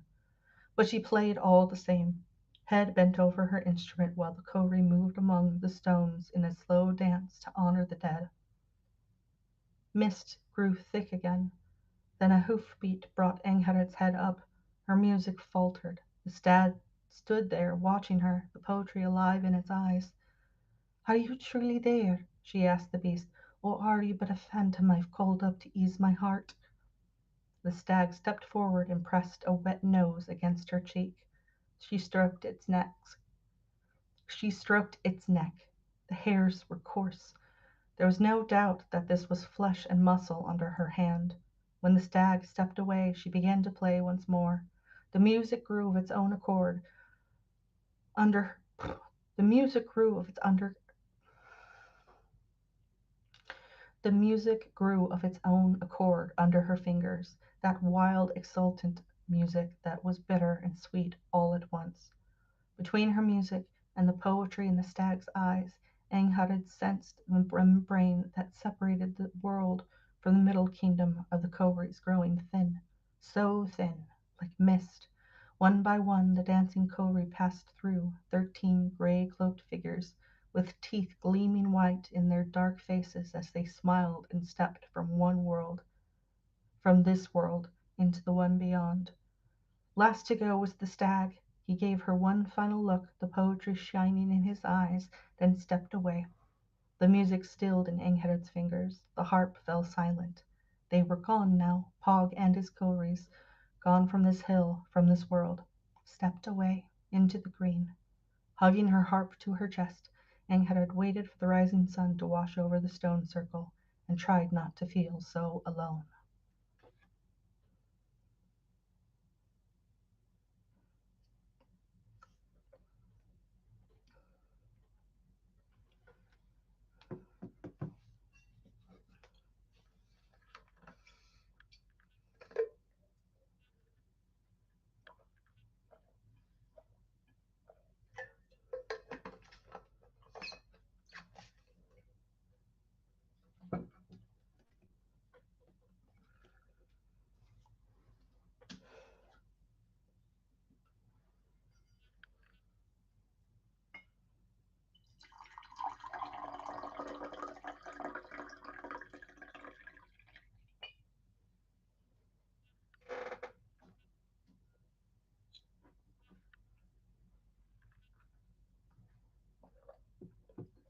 Tea is grown cold.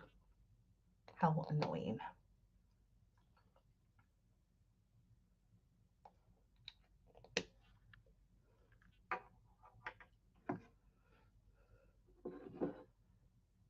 Page 135. The Graceless Child. I am not a little girl any more, and I am grateful and lighter for my lessened load. I have shouldered to I have shouldered it. Ali Sheedy from A Man's World. Tetchy met the tattooed man the night of the wild dogs came down from the hills.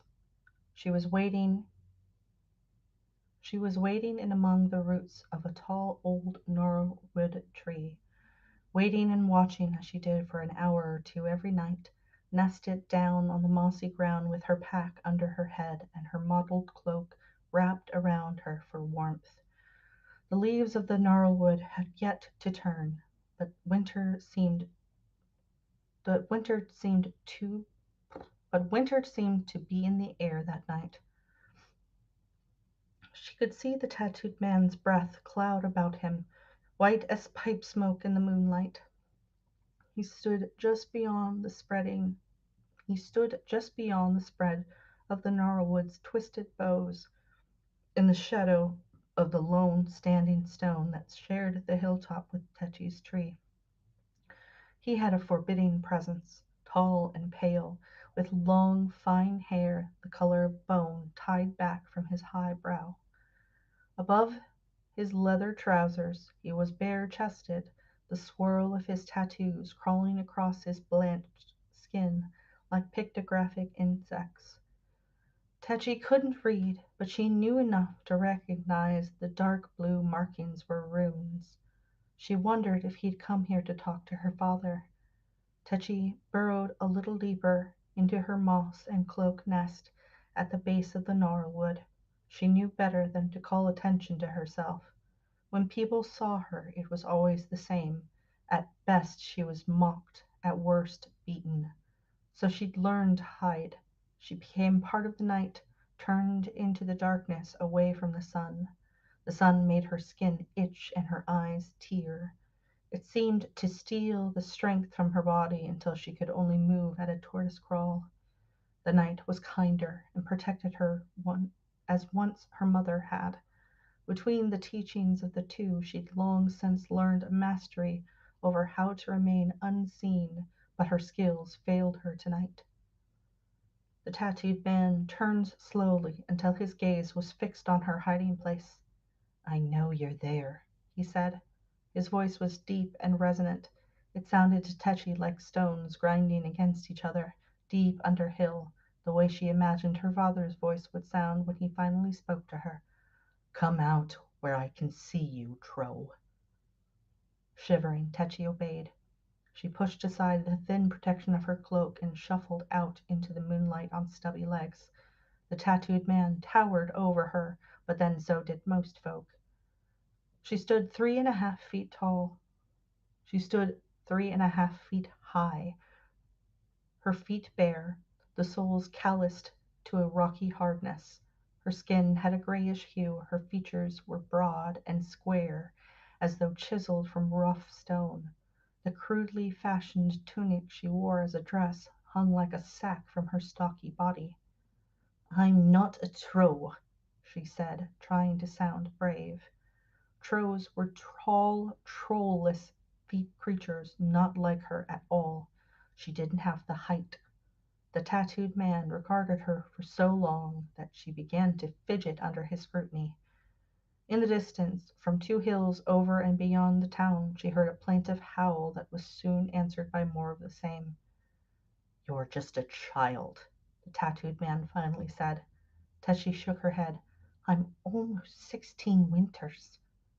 Most girls her age already had a babe or two hanging onto their legs as they went about their work. "I meant in tro terms," the tattooed man replied. "But I'm not a tro. I know, I heard you. But you've tro blood all the same. Who was your dame, your sire?" "What business of it is what business is it of yours?" Tetchy wanted to say, but something in the tattooed man's manner froze the words in her throat. Instead, she pointed to the long stone that reared out of the dark earth of the hilltop behind him. "The sun snared him," she said. "And your mother?" "Dead." "At childbirth?" Tetchy shook her head. "No, she lived long enough." To spare Tetchy from the worst when she was still a child, Hannah Leaf protected her daughter from the townsfolk and lived long enough to tell her one winter's night, when the ice winds stormed through town and rattled the loose plank walls of the shed behind the Cots Inn where they lived. "Whatever they tell you, Tetchy, whatever lies you hear, remember this: I went to him willingly." Tetchy rubbed at her eye with the thick knuckles of one hand. "I was 12 when she died." "And you've lived." The tattoo man waved a hand lazily to encompass the tree, the stone, the hills. "Here, ever since." Tetchy nodded slowly, wondering where the tattooed man intended their conversation to lead. "What do you eat?" What she what she could gather in the hills and the woods below, what she could steal from the farms surrounding the town, what she could plunder from the midden behind the market square those rare nights that she dared to creep into the town. But she said none of this to him, merely shrugged. "I see," the tattooed man said. She could still hear the wild dogs howl. They were closer now. Earlier that evening, a sour expression rode the face of the man who called himself Gadrian as he watched 3 men approach his table in the Cots Inn. By the time they had completed their passage through the inn's common room and reached him, he had schooled his features into a bland mask. They were merchants, he decided, and was half right. They were also, he learned when they introduced themselves, citizens of high standing in the town of Burndale. He studied them carelessly from under hooded eyes as they eased their respective bulks into the seats at his table. Each was more overweight than the next. The largest was Burndale's mayor. Not quite so corpulent was the elected head of the town guilds. The smallest was the town's sheriff, and he carried Gadrian's weight and half again on the much shorter frame. Silk vests, stretched taut over obesity, were perfectly matched to flounced shirts and pleated trousers.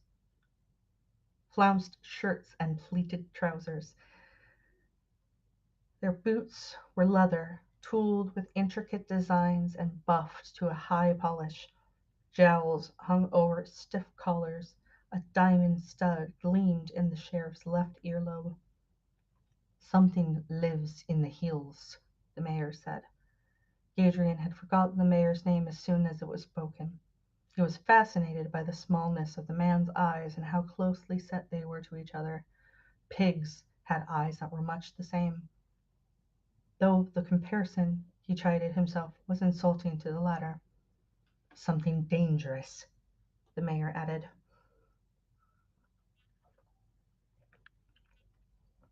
The other two nodded, the sheriff adding, "A monster." Gadrian sighed. There was always something living in the hills. There were always monsters. Gadrian knew better than most how to recognize them, but he rarely found them in the hills. "And you want me to get rid of it?" he asked. The town council looked hopeful. Gadrian regarded them steadily for a long time without speaking. He knew their kind too well. They liked to pretend that the world followed their rules, that the wildness beyond the confines of their village and towns could be tamed, laid out in a tidy and or sorry, let me try that sentence again. He too knew their kind too well. They liked to pretend that the world followed their rules, that the wilderness beyond the confines of their villages and towns could be tamed, laid out in as tiny an order as the shelves of goods in their shops, of the books in their libraries.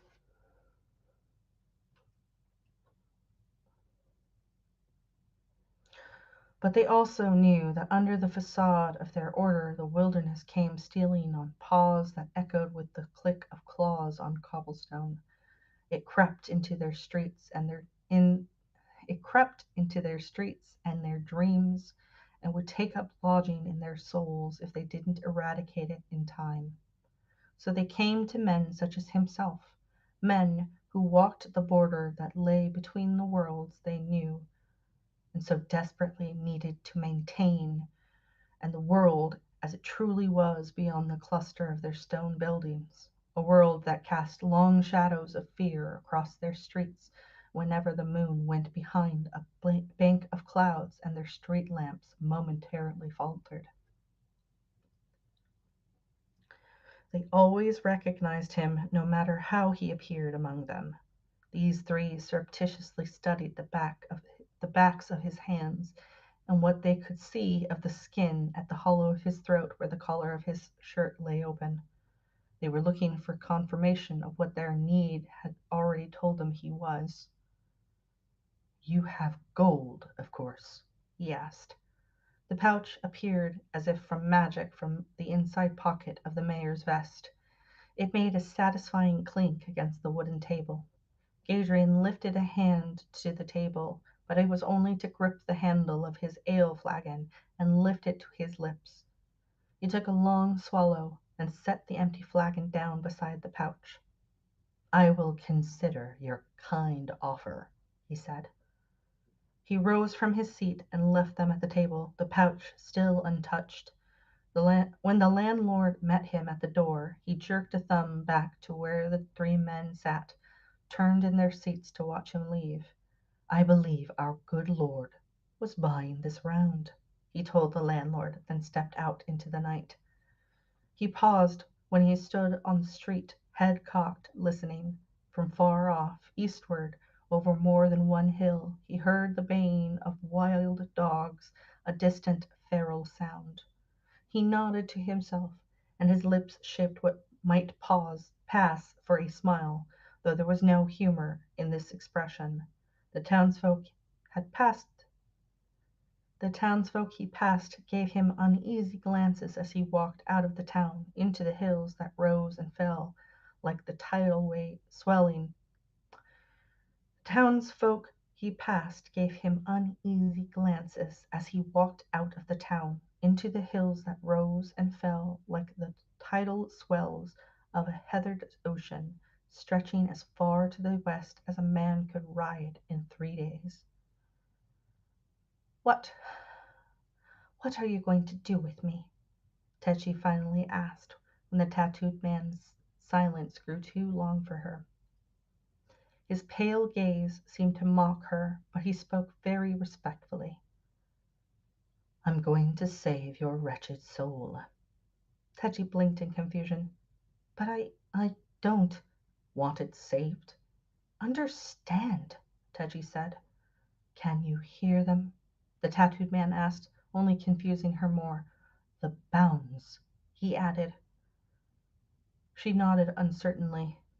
You've but you've but to say the word, and I'll give them the strength to tear down the doors and shutters in the town below. Their teeth and claws will wreak the vengeance you crave. Techi looked nerve Techi took a nervous step away from him. But I don't want anybody to be hurt, she said. After all they've done to you. Mama said they don't know any better. The tattooed man's eyes grew grim. And so you should just forgive them. Too much thinking made Techi's head hurt. I don't know, she said, panic edging in her voice. I didn't sound very panicked when I said it, but that's fine. I don't know, she said, panic edging into her voice. The tattooed man's anger vanished as though it had never laid there, burning in his eyes. Then what do you want? He asked. Techi regarded him nervously. There was something in how he asked that sold There was something in how he in, there was something in how he asked that told her he already knew that this was what he'd been wanting from her all along. Her hesitation grew into a long silence. She could hear the dogs, closer than ever now, feral voices raised high and keening, almost like children crying in pain. The tattoo man's gaze bore down on her, forcing her to reply. Her hands shook as she lifted her arms to point at the long stone. Ah, the tattooed man said. He smiled, but Techi grew. He smiled, but Techi drew no comfort from this. That will cost, he said. I have no money. Have I asked for money? Did I say one word about money? You said it would cost. The tattooed man nodded. Cost, yes, but the coin is a dearer mint. The tattooed man nodded. Cost, yes, but the coin is a dearer mint than gold or silver. What could be dearer? Techi wondered. I speak of blood, the tattooed man said before she could ask. Your blood. His hand shot out and grasped her before she could flee. Blood, Techi thought. She cursed the blood that made her move so slowly. Don't be frightened, the tattooed man said. I mean you no harm. It needs but a pinprick, one drop, perhaps three, and not for me, for the stone, to call him back. His fingers loosened on her arm, and she quickly moved away from him. Her gaze shifted from the stone to him, back and forth, until she felt dizzy. Mortal blood is the most precious blood of all, the tattooed man told her. Techi nodded. Didn't she know? Without her true blood, she'd be just like anyone else. No one would want to hurt her just because of who she was, of how she looked, of what she represented. They saw only midnight fears. All she wanted was to be liked. I can teach you tricks, the tattooed man went on. I can show you how to be anything you want. As he spoke, his features shifted until it seemed that there was a feral dog's head set upon the tattooed torso. Its fur was the same pale hue as the man's hair had been, and it still had his eyes. But it was undeniably a beast. The man was gone, leaving this strange hybrid creature in its place. Techi's eyes went wide in awe. Her short, fat legs trembled until she didn't think they could hold her upright anymore. Anything at all, the tattooed man said, as the dog's head was replaced by his own features once more. For a long moment Techi could only stare at him. Her blood seemed to sing as it rang through her veins. To be anything at all, to be normal. But then the exhilaration that filled her trickled away. It was too good to be true, so it couldn't be true. Why? She asked. Do you want to help me? I take pleasure in helping others, he replied. He smiled. His eyes smiled. There was such a kindly air about him that Tetchy almost forgot what he'd said about the wild dogs, about sending them down to Burndale to hunt down her tormentors. But she did remember, and the memory made her uneasy.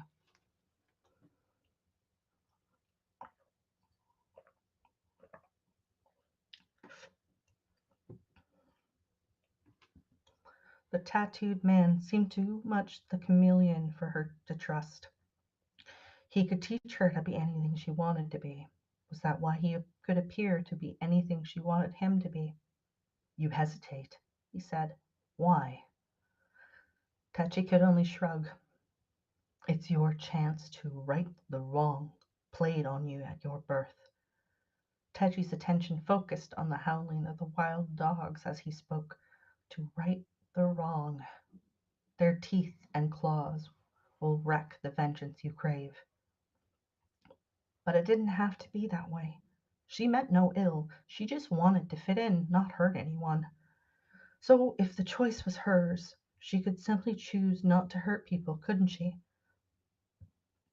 The tattooed man couldn't make her hurt people. What do I have to do? She asked. The tattooed man pulled a long silver needle from where it had been struck in the front of his trousers. Give me your thumb, he said. Gidrian's scented Tro as soon as he left Burndale behind him. It wasn't a strong scent, more a promise than an actuality at first, but the further he got from the town the more pronounced it grew. He stopped and tested the wind, but it kept shifting, making it difficult for him to pinpoint its source. Finally, he stripped his shirt, letting it fall to the ground. He touched one of the tattoos on his chest, and a pale blue light glimmered in his palm when he took his hand away. He freed the glow into the air where it turned slowly, end on shimmering end. When it had given him the source of the scent, he snapped his fingers and the light winked out. More assured now, he set off again, destination firmly in his mind. The townsfolk, he realized, had been accurate for a change. A monster did walk the hills outside of Burndale tonight. Nervously, Tetchy stepped forward. As she got closer to him, the blue markings on his chest seemed to shift and move, rearranging themselves into a new pattern that was as undecipherable to her as the old one had been. Tetchy swallowed thickly and lifted her hand, hoping it wouldn't hurt. She closed her eyes, and he brought the tip of the needle to her thumb. There, the tattooed man said a moment later. It's all done. Tetchy blinked in surprise. She hadn't felt a thing. But now that the tattooed man had let go of her hand, her thumb started to ache. She looked at the 3 drops of blood that lay in the tattooed man's palm like tiny crimson jewels. Her knees went weak again, and this time she did fall to the ground. She felt hot and flushed, as though she were up and abroad in high. Let me try that. She felt hot and flushed, went weak. She She felt hot and flushed, as though she were up and abroad at high noon, the sun broiling down on her, stealing away her ability to move. Slowly, slowly, she lifted her head. She wanted to see what happened when the tattooed man put her blood on the stone, but all he did was smile down at her and lick the 3 drops with a tongue that seemed as long as a snake's, with the same kind of twin fork at its tip. Yeah, no, Tetchy tried to speak. What have you done to me? She wanted to say, but the words turned into a muddle before they left her mouth. It was getting harder to think. When your mother was so kindly passing along all her advice to you, he said, she should have warned you about not trusting strangers. Most folk have little use for your kind, it's true. Tetchy thought her eyes were playing tricks on her, then realized that the tattooed man must be shifting his shape once more. His hair grew darker as she watched, his complexion deepened. No longer pale and wan, he seemed bristle with sorceress energy now. But then, the tattooed man went on, they don't have the knowledge. I do. Thank you for your vitality, halfling. There's nothing so potent as mortal blood stirred with in a stew of faerie. I pity you won't live long enough to put the knowledge to use. He gave her a mocking salute, fingers tipped against his brow, then away, before turning his back on her. The night swallowed him. Tetchy fought to get to her own feet, but she just wore herself down. Tetchy fought to get to her own feet, but she just wore herself out until she could no longer even lift her head from the ground. Tears of frustration welled in her eyes. What had he done to her?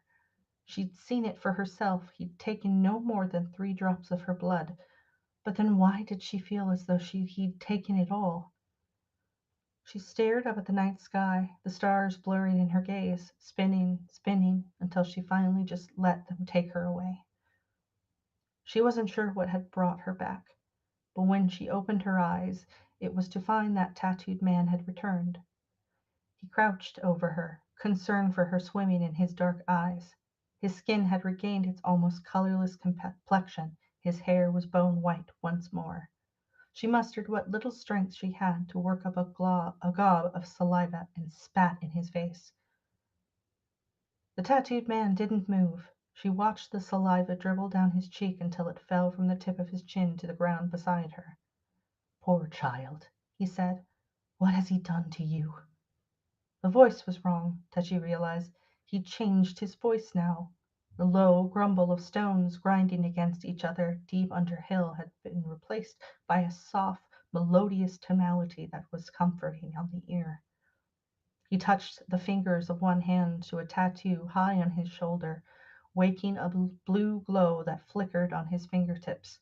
She flinched when he touched her brow with the hand, but the contact of blue fingers against her skin brought an immediate easing to the weight of her pain. When he sat back on his haunches, she found she had the strength to lift herself up from the ground. Her gaze spun for a moment, then settled down. The new perspective helped her stem the helplessness she'd been feeling. I wish I could do more for you, the tattooed man said. Tetchy merely glared at him, thinking, haven't you done enough? The tattooed man gave her a mild look, head cocked slightly as though listening to her thoughts. He calls himself Nalin on this side of the gates, he finally said, but you would call him Nightmare. Did you meet him in the lands of his origin, beyond the gates of sleep? He thrives on pain and torment. We have been enemies for a very long time. Tetchy blinked in confusion. But you, the tattoo man nodded. I know. We look the same. We are brothers, child. I am the elder. My name is Dream. On the side of the gates I answer to the name Gadrian. Your brother, he took something from me. He stole your mortal ability to dream, Adrian told her, tricked you into giving it freely so that it would retain its potency. Tetchy shook her head. I don't understand. Why would he come to me? I'm no one. I don't have any powers or magics that anyone could want. Not that you can use yourself, perhaps, but the mix of tro and mortal blood creates a potent brew. Each drop of such blood is a talisman in the hands of one who understands its properties. Is he stronger than you? Tetchy asked. Not in the land beyond the gates of sleep. There I am the elder. The realms of dream are mine, and all who sleep are under my rule when they come through the gates. He paused, dark eyes thoughtful, before adding, in this world we are more evenly matched. Nightmares come from him? Teji asked. Gadrian nodded. It isn't possible for a ruler to see all the parts of his kingdom at once. Nalorn is the father of lies. He creeps into sleeping minds when my attention is distracted elsewhere and makes a horror of healing dreams. He stood up then, towering over her. I must go, he said. I must stop him before he grows too strong. Tetchy could see the doubt in his eyes, and understood then that he thought he knew his brother to be stronger than him. He would not admit to it, would not turn from what he saw as his duty. She tried to stand, but her strength still hadn't returned. Take me with you, she said. Let me help you. You don't know what you ask. But I want to help. Adrian smiled. Bravely spoken, but this is war and no place for a child. Tetchy searched for the perfect argument to convince him, but couldn't find it. He said nothing, but she knew as surely as he'd spoken why he didn't want her to come. She would merely slow him down. She had no skills, only her night sight and the slowness of her limbs. Neither would be much help. During the lull in their conversation, when that understanding came to her, she heard the howling once more. The dogs, she said. There are no wild dogs, Adrian told her. That is only the sound of the wind as it crosses the empty reaches of his soul. He laid a hand on her head, tousled her hair.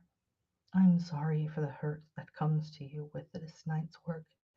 If the fates are kind to me, I will try to make amends. Before Tetchy could respond, he strode off westward. She tried to follow, but could barely crawl after him. By the time she reached the crest of the hill, the long stone rearing above her, she saw Gadrian's long legs carried him up the side of the next hill. In the distance, blue light played close to the ground. Nalorn, she thought. He was waiting for Gadrian. Nalorn meant to kill the Dream Lord, and then he would rule the land beyond the gates of sleep. There would be no more dreams, only nightmares. People would fear sleep, for it would no longer be a haven. Nalorn would twist its healing peace into pain and despair. And it was all her fault. She'd been thinking only of herself. She'd wanted to talk to her father, to be normal. She hadn't known who Nalorn was at the time, but ignorance was no excuse. It doesn't matter what others think of you, her mother had told her once, but what you think of yourself. Be a good person, and no matter how other people will talk of you, what they say can only be a lie. They called her a monster and feared her. She saw now that it wasn't a lie. She turned to the long stone that had been her father before the sun had snared him and turned him to stone. Why couldn't that have happened? Why couldn't that have happened to her before all of this began? Why couldn't she have been turned to stone the first time the sun touched her? Then Nalorn could never have played on her vanity, and her need would never have tricked her if she'd been stone. Her, her gaze narrowed. She ran a hand along the rough surface of the standing stone, and Nalorn's voice spoke in her memory. I speak of blood. It needs but a pinprick, one drop, perhaps three, and none for me, for the stone to call him back. To call him back. Nalorn had proved there was magic in her blood. If he hadn't lied, if could she call her father back? And if he did return, would he listen to her? It was night, the time when a troll was strongest. Surely when she explained, her father would use that strength to help Adrian. A bubble of townfolk's voices clamored up through her memory. A troll will drink your blood, and as sure as look at you. Saw one I did, sitting up by the boneyard, and wasn't he chewing on a thigh bone he'd dug up? The creatures have no heart, no soul. They'll feed on their own if there's no other meat to be found. No, Tetchy told herself, those were the lies her mother had warned against her. If her mother had loved the troll, then he couldn't have been evil. Her thumb still ached where Nelorn had pierced it with his long silver pin, but the tiny wound had closed. Tetchy bit at it until the salty taste of blood touched her tongue. Then she squeezed her thumb, smearing the few drops of blood that welled up against the rough surface of the stone. Let me try that sentence again. I put the wrong inflection on it. Then she squeezed her thumb, smearing the few drops of blood that welled up against the rough surface of the stone. She had no expectations, only hope. She felt immediately weak, just as she had when Nelorn had taken the 3 small drops of blood from her. The world began to spin for the second time that night, and she started to fall once more, only this time she fell into the stone. The hard surface seemed to have turned to the consistency of mud, and it swallowed her whole. When consciousness finally returned, Tetchy found herself lying with her face pressed against hard-packed dirt. She lifted her head, squinting in the poor light. The long stone was gone, along with the world she knew. For as far as she could see, there was only a desolate wasteland, illuminated by a sickly twilight for which she could discover no source. It was still the landscape she knew. The hills and valleys had the same contours as those that lay west of Burndale. But it was all changed. Nothing seemed to grow here any more. Nothing lived at all in this place, except for her, and she had doubts. She had her doubts about that even.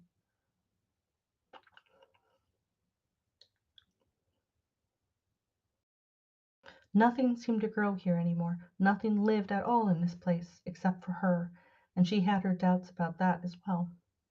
If this was a dead land, a lifeless reflection of the world she knew, then might she not have died to reach it? Oddly enough, the idea didn't upset her. It was as though, having seen so much that was strange,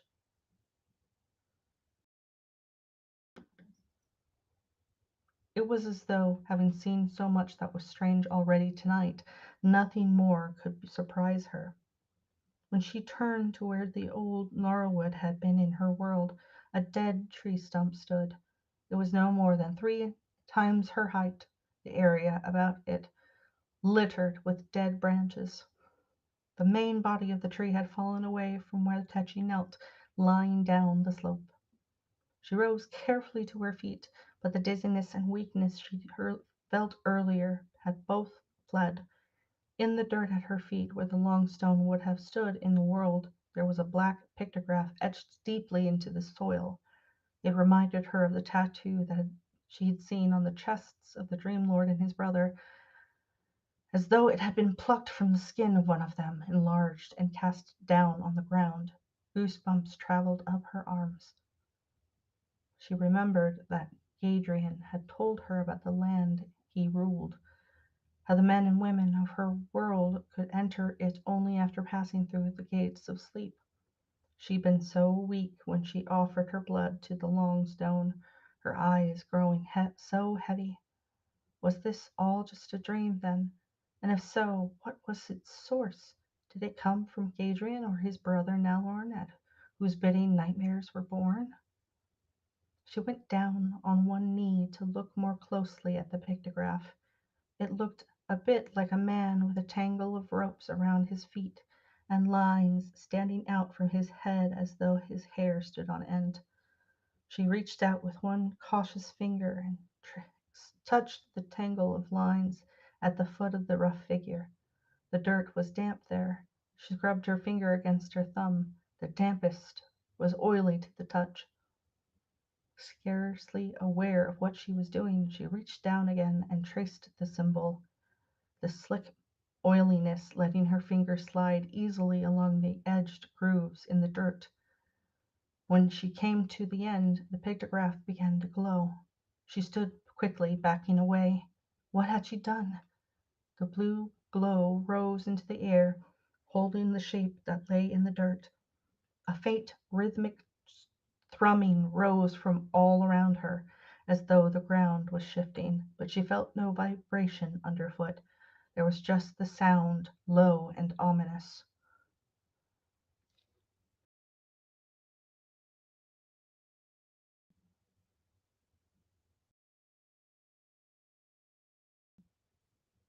Oh,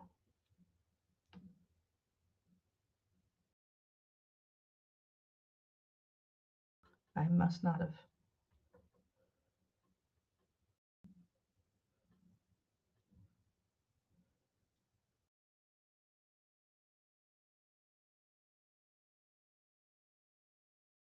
I did not realize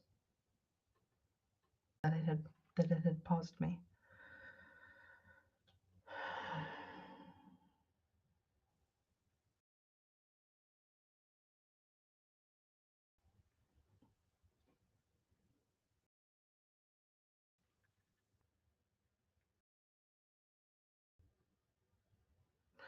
I'm feeling really tired all of a sudden.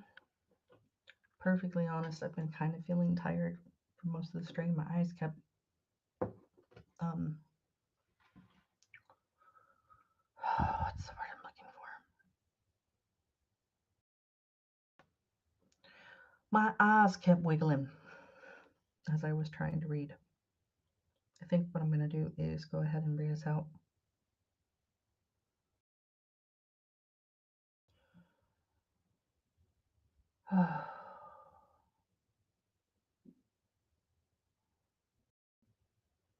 Let me see if I can find someone good to read into.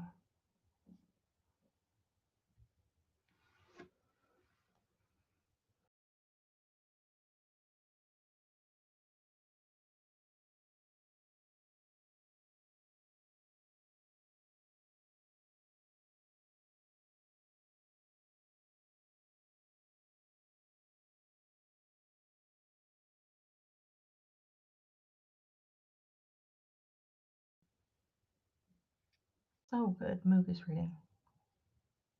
I like Moog.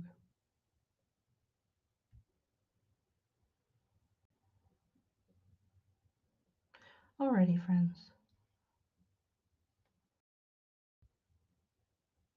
Thank you so much for popping in today.